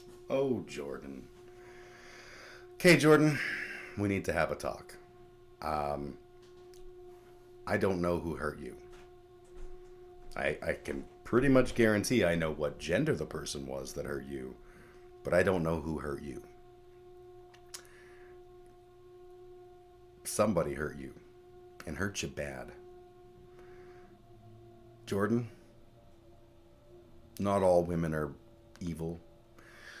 There are some people who like to destroy people's reputations. 100% agree with that. I'll give you an example. There was a fella named Senator McCarthy, big on destroying people's reputations. Or what was the fella's name from the FBI? J. Edgar Hoover. He was pretty big on destroying people's reputations. Neither one of them, to the best of my knowledge, were women. I feel like you might be projecting just a little bit about your own sad lived experiences. But do go on. But it looks to me like there's something to that. Now, if you believe that, and you shouldn't, because it's nonsense, it's the anti-truth. You know how female antisocial behavior... The anti-truth. The truth of Satan. Female antisocial behavior. Proclivities are going to manifest themselves in the political realm, but we'd be foolish to think that they won't. I don't know. That is actually, like, what he just said, in my opinion, is women in politics. Every 28 days, we'd be on the brink of a global holocaust, you fucking meatball. Manifest themselves in the political realm, but we'd be foolish to think that they won't. I don't know. They're just doing their power thing, and you're doing your power thing, and it's a battle of all against all, and you want your power identity to win. All right, guys, let's do it.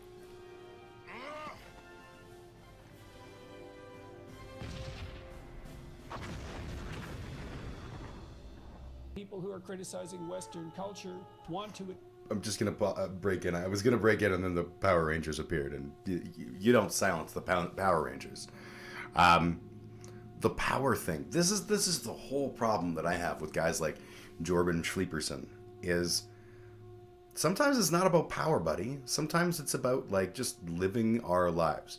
When women say that they want to have, like, equality, that isn't about diminishing your power level, feller. It's actually not even remotely like that. It's actually about wanting equality and wanting to be treated like human beings, because they are. And I'm not seeking power. I'm seeking happiness. I'm seeking enjoyment. I'm seeking fun musical shit. I do all kinds of seeking. Power is not one of them. Maybe this is all about you, Jordan. Attribute to Western culture only the best of human culture, because that's what this is. Which I think is something they would have a hard time swallowing. It gives malevolent Machiavellians they mean that. This is a war that goes all the way to the bottom. So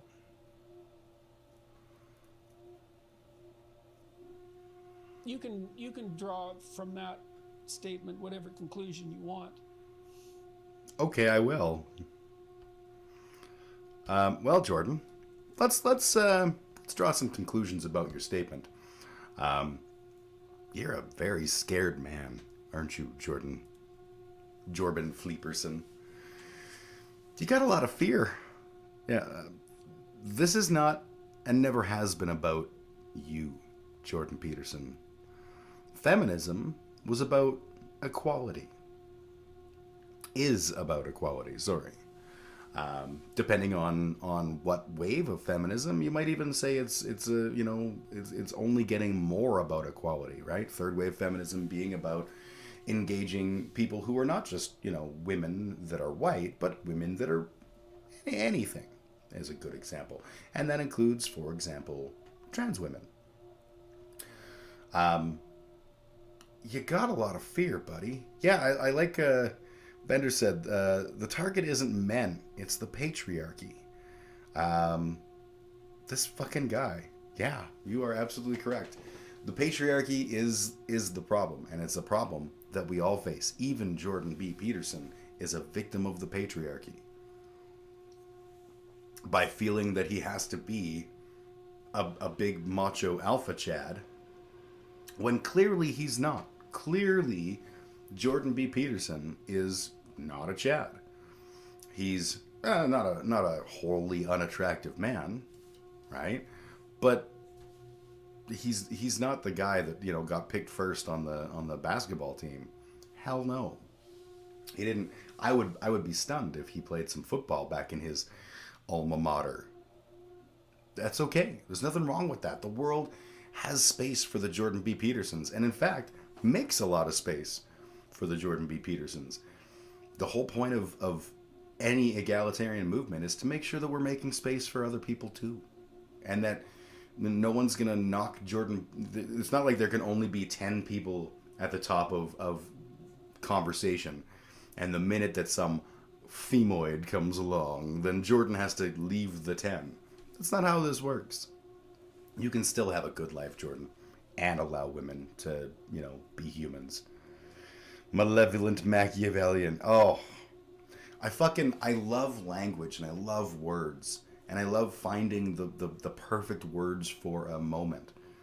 And so when Jordan Peterson talks, and he's like, well, let me tell you about the Machiavellian, the malevolent Machiavellianism that is cultural Marxism. Like, dude, you are so bad at this. How does anyone pay you to be an intelligentsia, dude? You are so bad at this. Like, I don't fucking get it. The guys like, for those that watch the Debate Bro streams, guys like Haas and his ilk that will just, come up with like materialist words and spout them off and stuff, and they're using them wrong. Like, it's so fucking annoying to me. Words are power, and if you're using them wrong, you're like someone who has a gun and doesn't know how to use it, just waving it around and randomly twitching their finger. Not a good thing. Not a good thing. Social justice warriors, beware! I thought I'd lobster, but then I found flounder. Oh my god, I love that. That's so... I thought I'd lobster, but I flounder. Whoa. Nothing like a good maritime joke to get the blood up on a Saturday afternoon. Are we done with Jordan Peterson? I feel like I'm done with Jordan Peterson. I was done with Jordan Peterson a long time ago. All right, I think we're down to doing the karaoke stuff. Feel free, we can continue to chat afterwards, or if you guys come up with other songs you want me to sing, sometimes that's fun too. But yeah, while I do my weekly humiliations, and I need to close the door because I didn't close it when I came down here, so the fridge is probably even louder than before. So I'll take 1 second, I'll close the door, and then we'll do our weekly humiliations, wherein I today will be singing at least the 2 songs. Bonnie Raitt's Total Eclipse of the Heart and Reba McEntire's Fancy. This was not intentional. I didn't plan on doing 2 songs by women, but it turned out that when I typed in karaoke on my YouTube, the first thing that came up was Total Eclipse of the Heart, and I was like, how have I not sang that already? And then last week, when I sang Dolly Parton, the original request was for this song, but I actually had not listened to it in a very long time and didn't know the tune. I probably still don't know the tune, but that'll make it even funnier. So I do have to participate in the capitalist dream in about 20 minutes, so at least I get to hear the splendor of these 2 classics. Absolutely. This is what I bring to the table. Capitalist dreams infused with the joy of terrible karaoke. Okay, so give me 1 sec to close the door. I'll be right back.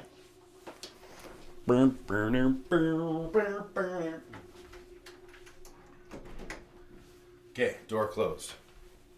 I don't really suppose it'll make a whole lot of difference, but I feel better about it. All right, so my weekly humiliations window and my weekly humiliations pain, which is this one, and we should be good. So we're going to start with Fancy, Reba McEntire. All right. If you've never seen this before, this should be terrible. I remember it well, looking back. It was the summer I turned 18. We lived in a one-room rundown shack on the outskirts of New Orleans. We didn't have money for food or rent, so at least we were hard-pressed. Mama spent every last penny we had to buy me a dancing dress. Mama washed and combed and curled my hair, and she painted my eyes and lips. Then I stepped into a satin dress that had a split up the side. Fuck! And it was red velvet trim and it fit me good. Standing back from the looking glass, there stood a woman where a half-grown kid had stood. She said, "Here's your one chance, Fancy, don't let me down. Here's your one chance, Fancy, don't let me down." Mama dabbed a little bit of perfume on my neck and she kissed my cheek. And then I saw the tears welling up in her troubled eyes and she started to speak. She looked at a pitiful shack and then she looked at me and took a ragged breath.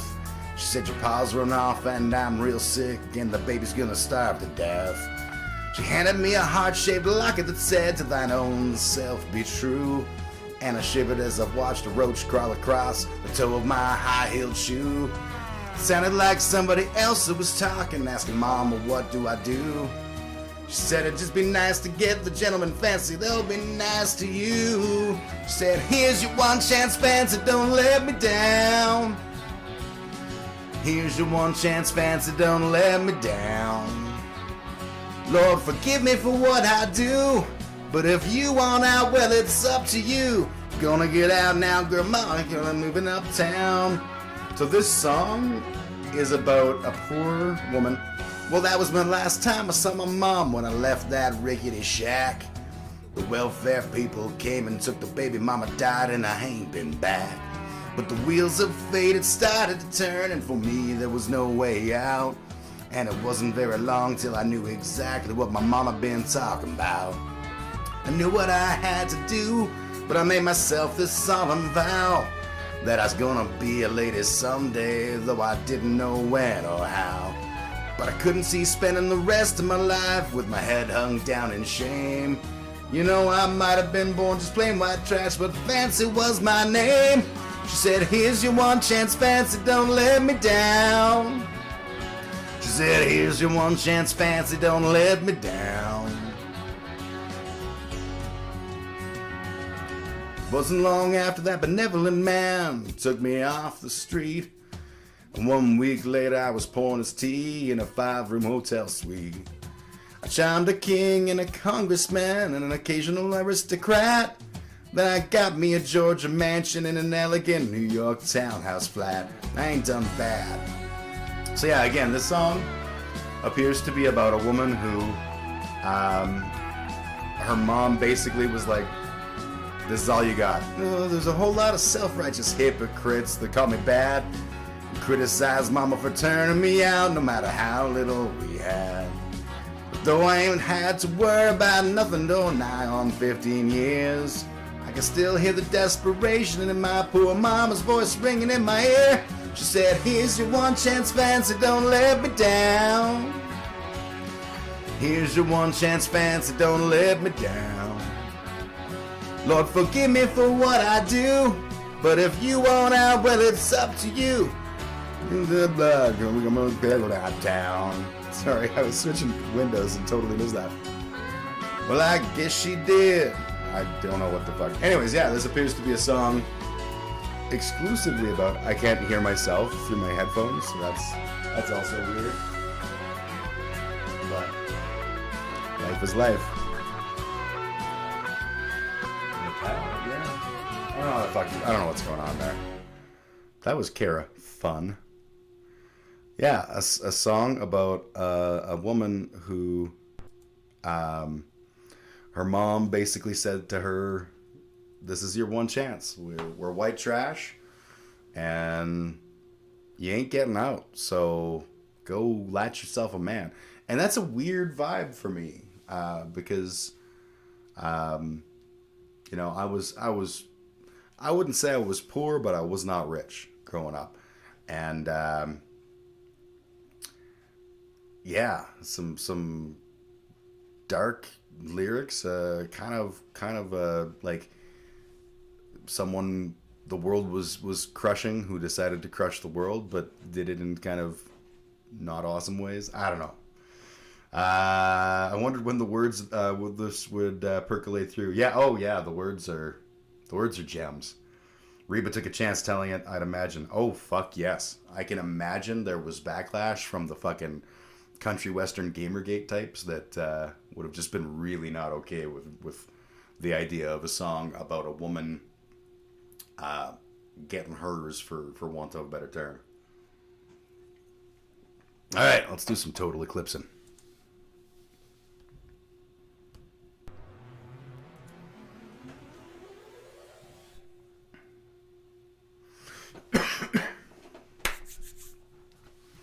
And think about if there's anything you want me to sing. I don't think it sings to turn around, so you have to do those. Turn around. Every now and then I get a little bit lonely and you're never coming round. Turn around.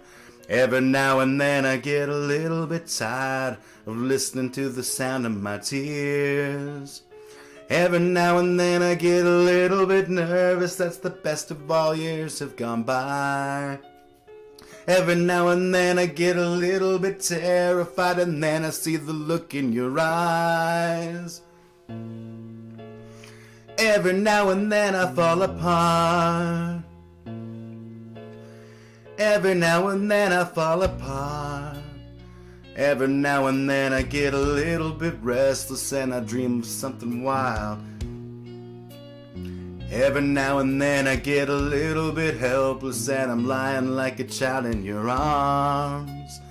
Every now and then I get a little bit angry and I know I've got to get out and cry. Every now and then I get a little bit terrified, but then I see the look in your eyes. Every now and then I fall apart. Every now and then I fall apart. And I need you now tonight. And I need you more than ever. And if you only hold me tight, we'll be holding on forever. And we'll only be making it right. 'Cause we'll never be wrong. Together we can take it to the end of the line. Your love is like a shadow on me all of the time. I don't know what to do, and I'm always in the dark. We're living in a powder cake and giving off sparks. They need you tonight. Forever's gonna start tonight. Forever's gonna start. Once upon a time I was falling in love, but now I'm only falling apart. There's nothing I can do, a total eclipse of the heart. My God, Chad, I love that. Once upon a time there was light in my life, but now there's only love in the dark. Nothing I can say, a total eclipse from the heart of the heart.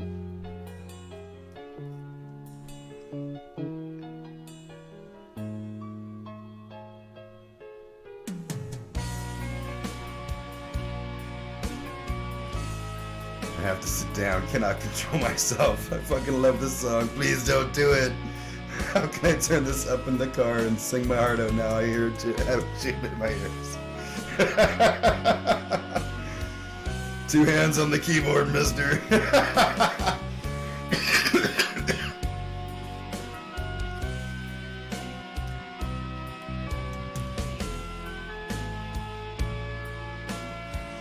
Every now and then I fall apart. Every now and then I fall apart. And I need you now tonight. And I need you more than ever. And if you'll only hold me tight, we'll be holding on forever. And we'll only be making it right. 'Cause we'll never be wrong. Together we can take it to the end of the line. Your love is like a shadow on me all of the time. I don't know what to do and I'm always in the dark. We're living in a powder keg and giving off sparks. Need you tonight. Forever's gonna start tonight. Forever's gonna start. Once upon a time I was falling in love, but now I'm only falling apart. Nothing I can do, a total eclipse of the heart.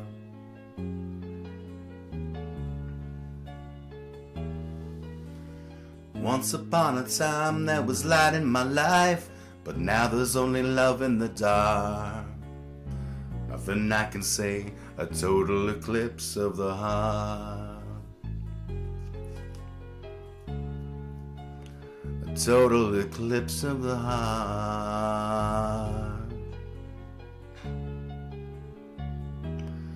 Turn around, bright eyes. Turn around, bright eyes. Turn around. I'll get you a towel, so sticky. Just add gravel and beer and voila. Hey, what was coming up next? Oh, it was another... Oh no, that wasn't next. Okay. Guys, got anything you want me to say?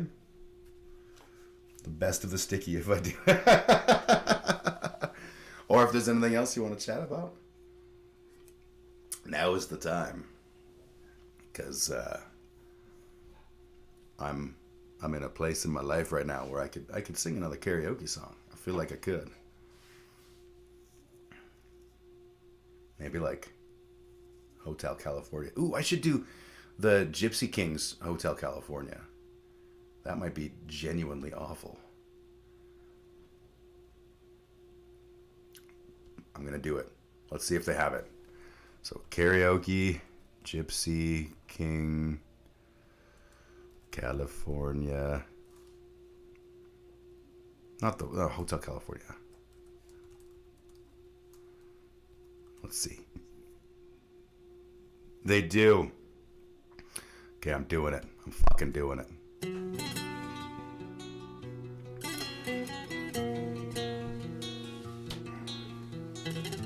This better be in Spanish. It's not. It's not in Spanish. Hang on. Let's see if we can find a... Let's see if we can find a Spanish version. This looks more promising. No, that's just the... Okay, does this have, like, the actual...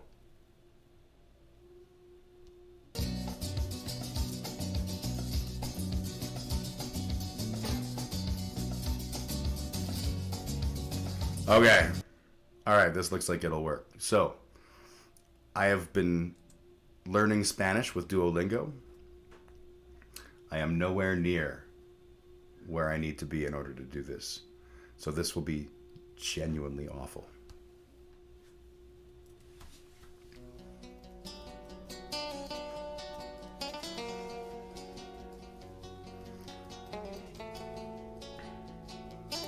What is with this video?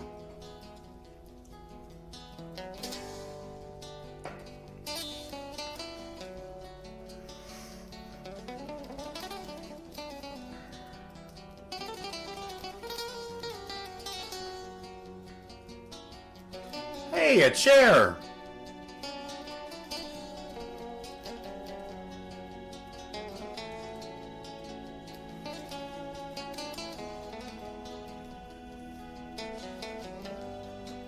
Que viva la raza!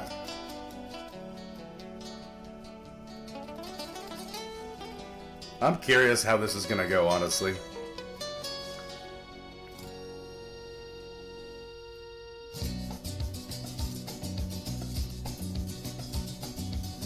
Por el camino del desierto, el viento me despeina. Sube el aroma de colita, luna, luna de nari. Ella a la lejos, una luz centela. La idea de mi estar, quedar por la noche. Ahí estaba la entrada y las campanas a sonar. Y me di con yo mismo que es puerta del cielo. Ella enciende un vela, un muestra del camino. Suenan voces del corredor y lo indican diciendo: Welcome to the Hotel California. Such a lovely place. Such a lovely place.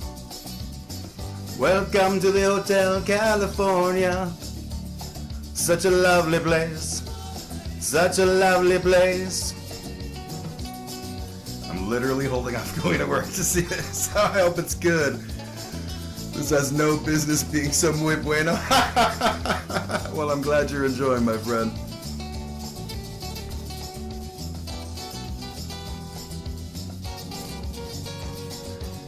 Ella al lado que brillaba tenía una Mercedes rodeada de chicos guapos. Ella llamaba amigos cuando viene despacio del tumba de verano. Aquel era para recordar y otra para olvidar. Fuck. La pedía el capitán que sirve el vino y pidió con un amor tenido este alcohol. Desde 69, famosa y que llamando, pues me va a despertar la noche para decir: Welcome to the Hotel California. Such a lovely place. Such a lovely place. Welcome to the Hotel California. Such a lovely place. Such a lovely place. El espejo en el techo, champana en el hielo, y ella dijo: somos todos prisioneros de propia voluntad, y en los cuartos principales hacen sucia cesta, hasta acá la bestia, pero no logra matar. Mi último recuerdo, corrida hacia la puerta, ver una candela en la camina por donde había llegado. Relax, dijo el puetero, por mí es honor recibir. Puede salir cuando quiere, pero nunca yo partir. Welcome to the Hotel California. Such a lovely place. Such a lovely place. Welcome to the Hotel California. Such a lovely place. Such a lovely place. I feel good about that. For someone that doesn't speak Spanish more than the Duolingo, I feel like that was all right. I'm sure people that actually speak Spanish would beg to differ, but you only get una vida. See? Duolingo.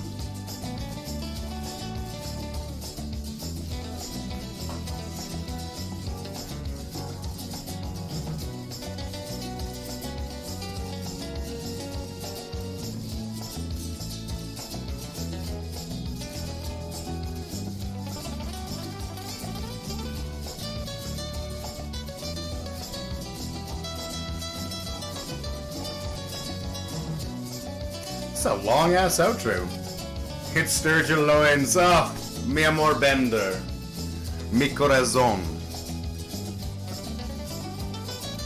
Mi tarea de la escuela.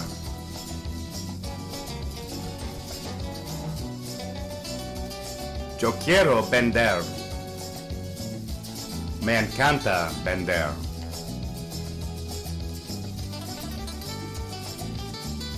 Pero me encanta lasagna.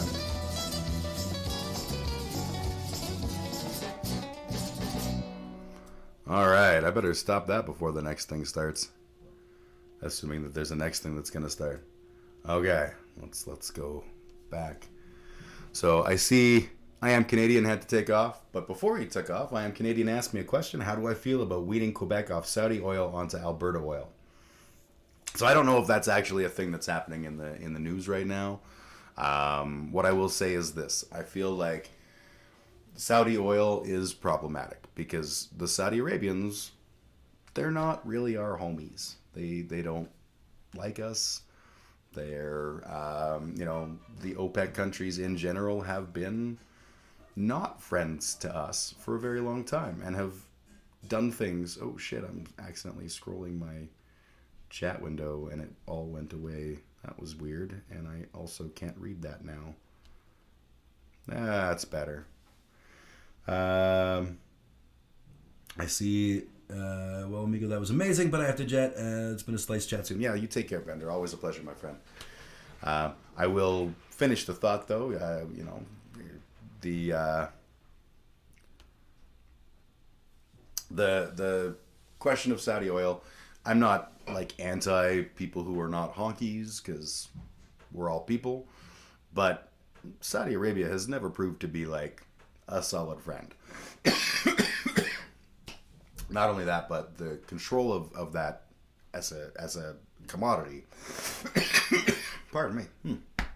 The control of oil as a commodity has not been something that has served us well, or their control of that commodity. I want us to get away from oil and gas because oil and gas are ultimately, petrochemicals in general are a dying industry that will leave us flat on our faces. But the world is the world. We're currently using it. So Quebec has always had a real stick up its arse when it comes to the idea of using Alberta oil, particularly from the pipeline. I don't think they have a problem with Alberta oil. I think they have a problem with building pipelines into Quebec. So Canada East, was that the name of the pipeline, or Pipeline East or something like that? They refused. They were not having it, which is they're fine to make that choice. I'll tell you this much. I don't want us on oil and gas. I don't want us using or building pipelines.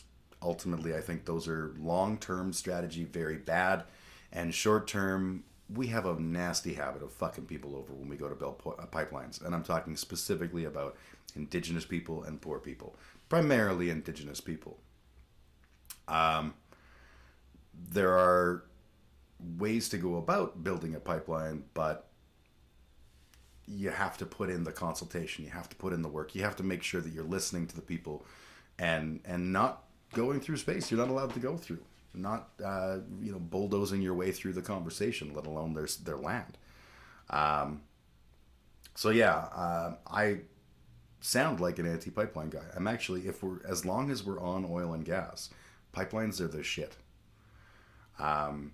The transportation of oil is the biggest problem with oil.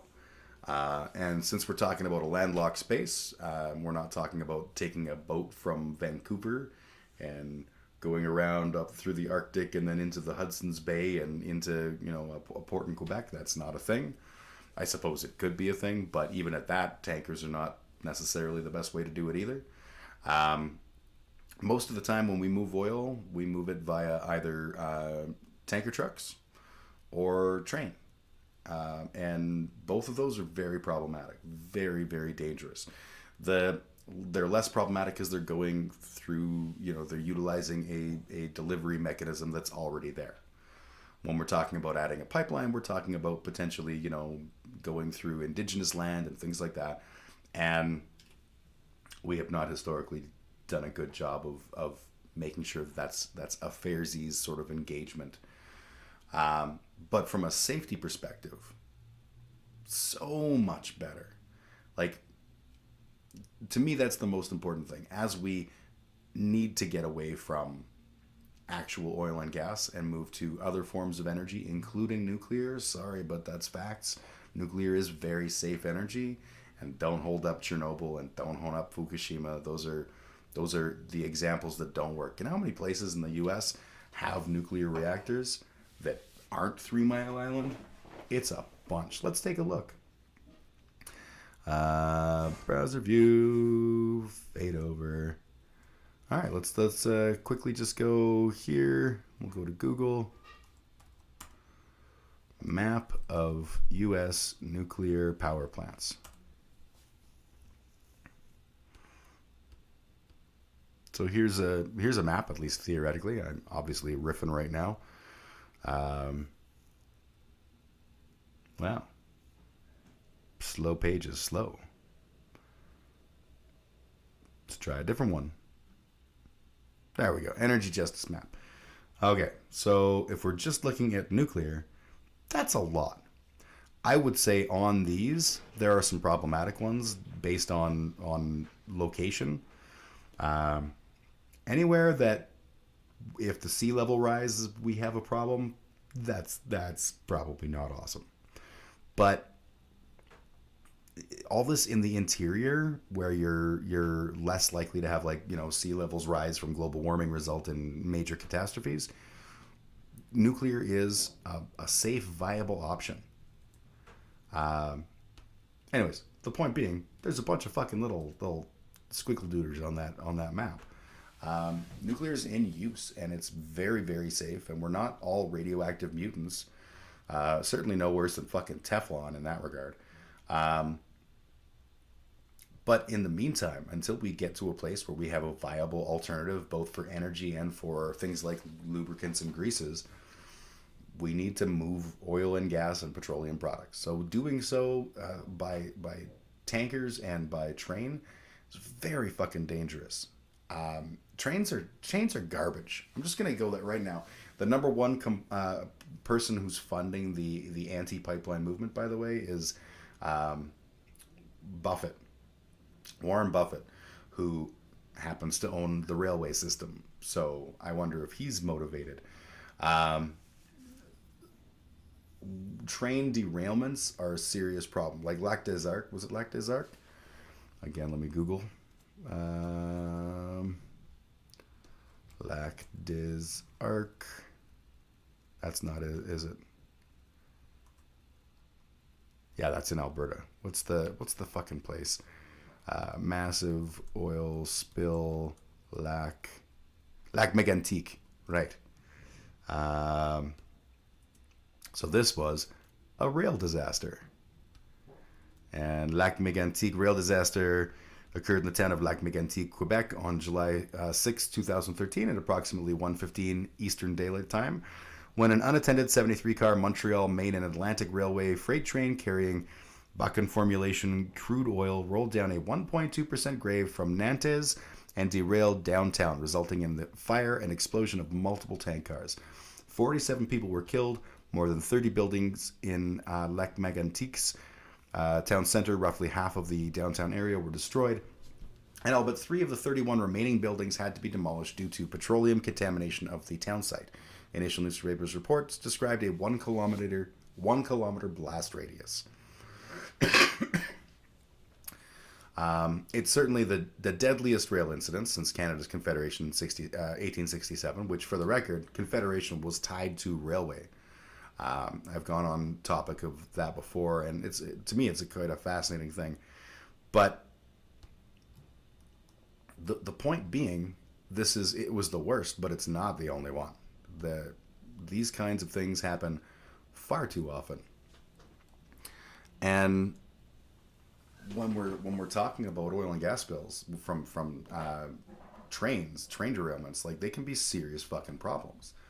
Now, pipelines are not without they're also having problems, right? You have the potential for spills, you have the potential for leaks, and that's, you know, there is technology that detects these things and allows for the immediate shutting down of you know, valves and things from a distance. You can stop the shit from pouring out. This is a good thing. I am not saying that, you know, we should all be pipeline people, but I am saying that if we're going to continue to rely on oil and gas, we, you know, Pipelines are the way better way to go about it.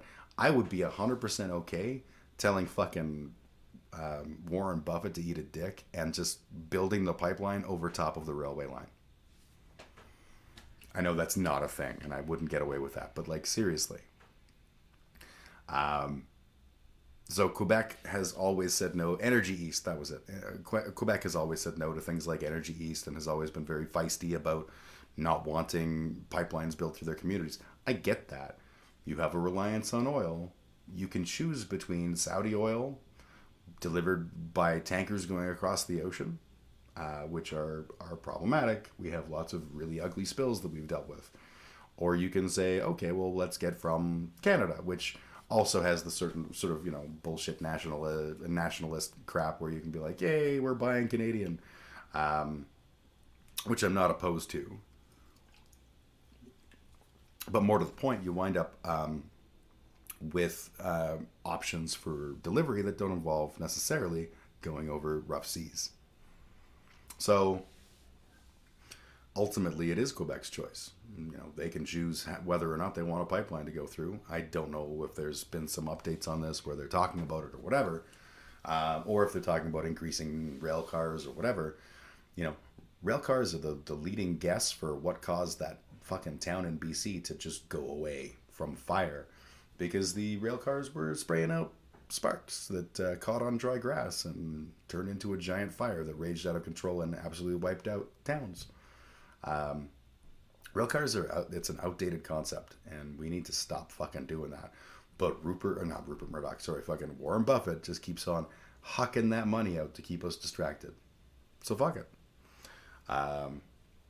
I don't know what Quebec's plans are. If Quebec is entertaining the idea of a pipeline, I think that's a good thing. But I think at the end of the day, whatever we're doing right now has to be a short-term solution. Because the long term is we have to get off oil and gas. It is garbage. It is absolutely destroying the environment. It is making global warming worse. And it's the devil we need right now, but we need to make it a priority. Get the fuck off it. Because that's just that. Anyways, there's my answer to your question. I am Canadian. I know you're not watching right now, but I'll probably clip this later and make it a video on the YouTube. So if you're interested, you can check it out. And I will make sure to update it so it doesn't say Jorben Fleeperson there. You won't even know. All right, with that, I think I'm pretty much at the end of what I'm gonna do today. So I've done my weekly humiliations. We had a whole bunch of different conversations about stuff. I think I'm at this point the only person on this stream. So bye me. I hope you're well. And thank you to all who took the time to check it out. If you're interested in supporting, I have a Patreon. It's patreon.com/BigUglyJim. And I always appreciate it if anyone wants to throw some support my way, but never ever feel obliged. This is not my career. This will probably never be my career. This is really just a thing I do because I enjoy it, so I don't need to get paid. But if you want to chuck me $3 a month or whatever, I appreciate that too. All right.